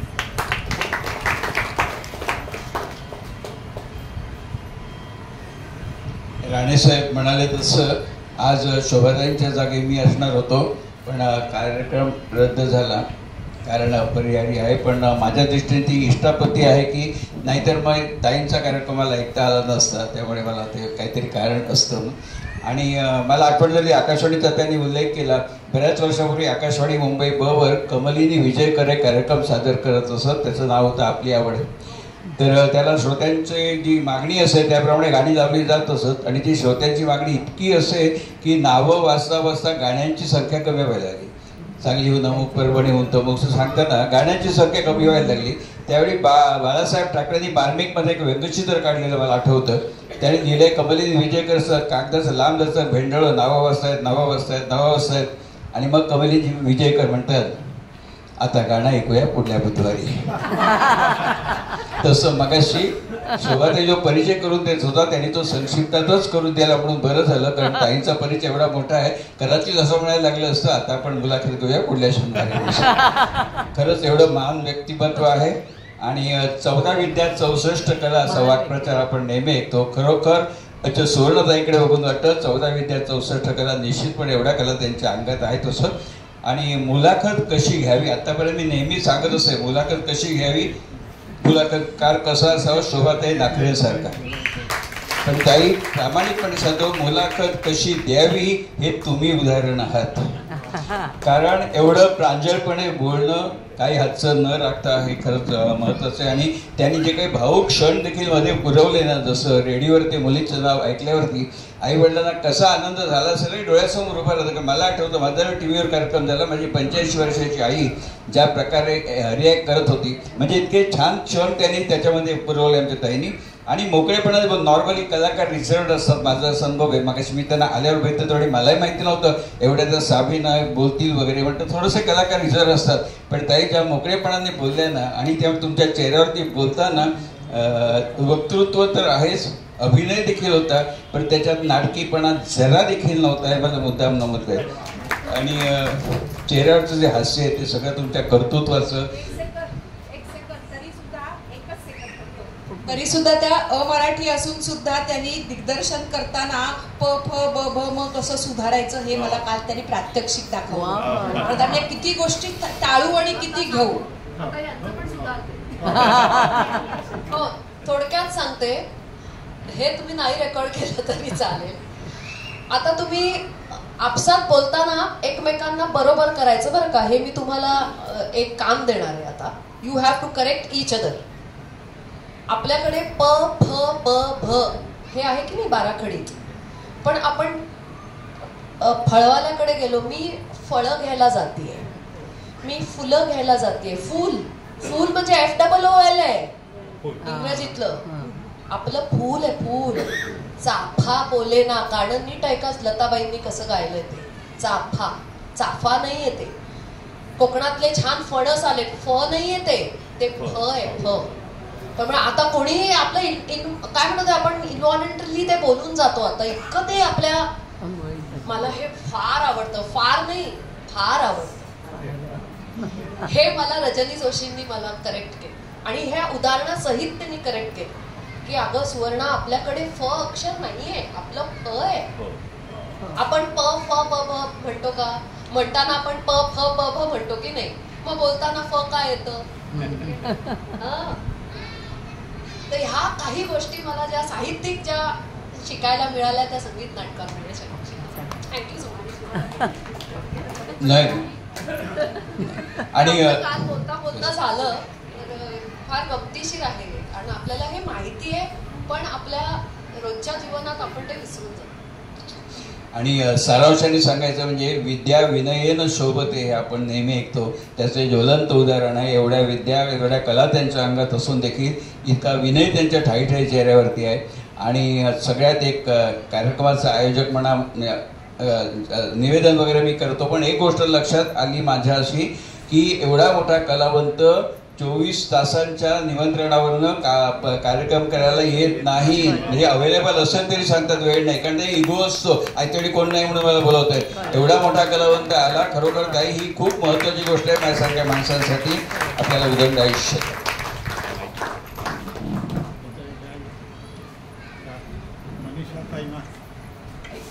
एकच मिनिट मनीषा ताई, थोडं तुमच्याबद्दल बोलू.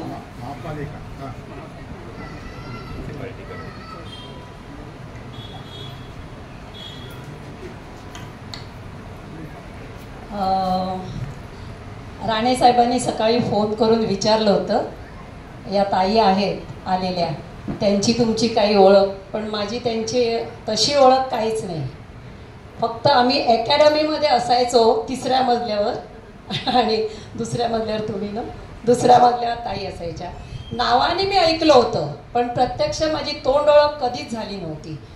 तर आज 1-2 शब्द मी सांगते. आज सुवर्णाताई इथे आल्या, त्यांचं संगीत क्षेत्रातील कर्तृत्व ऐकून मन अभिमानाने भरून आलं. आणि मुख्य म्हणजे माझ्या महानगरपालिकेतील सहकारी आहेत. आमचा स्पेशल शिक्षकांची एक टीमच असायची. आमच्या मुख्य अलका वठावरकर बाई तर नेहमीच म्हणायच्या की आमचे स्पेशल शिक्षक म्हणजे आमच्या महानगरपालिकेची शान. सुवर्णाताई पण बाईंना ओळखतातच. आज खूप छान वाटलं ताई. तुम्हाला पुढील वाटचालीसाठी हार्दिक शुभेच्छा. आमच्या शाळेत येणारी मुलं ही तळागाळातील असतात. त्यांना घरी कसलाही शैक्षणिक वातावरण नाही. अशा मुलांना गायनाचे धडे देऊन त्यांच्याकडून तयारी करून घेणं हे खूप जिकिरीचं काम असायचं. सुवर्णाताईंनी तिथेही हे क्षण सुवर्ण केले हे निश्चितच.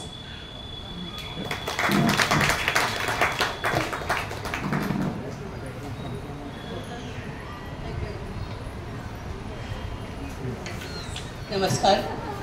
आज आपण इथे सर्वजण आलात आणि सुवर्णाताई, शोभाताई यांनी याची छान मुलाखत घेतली, सर्व ऐकला, त्यामुळे सर्व प्रेक्षकवर्गांचे खूप खूप आभार. त्यांचे मिस्टर पण इकडे आलेले आहेत, त्यांचे खूप आभार. ज्येष्ठ नागरिक संघातून आपले आले त्यांचेही आभार. मंडळी आलेली आहेत, ठाकूरांचे पण आभार. आजचा कार्यक्रम संपला असं जाहीर करतो.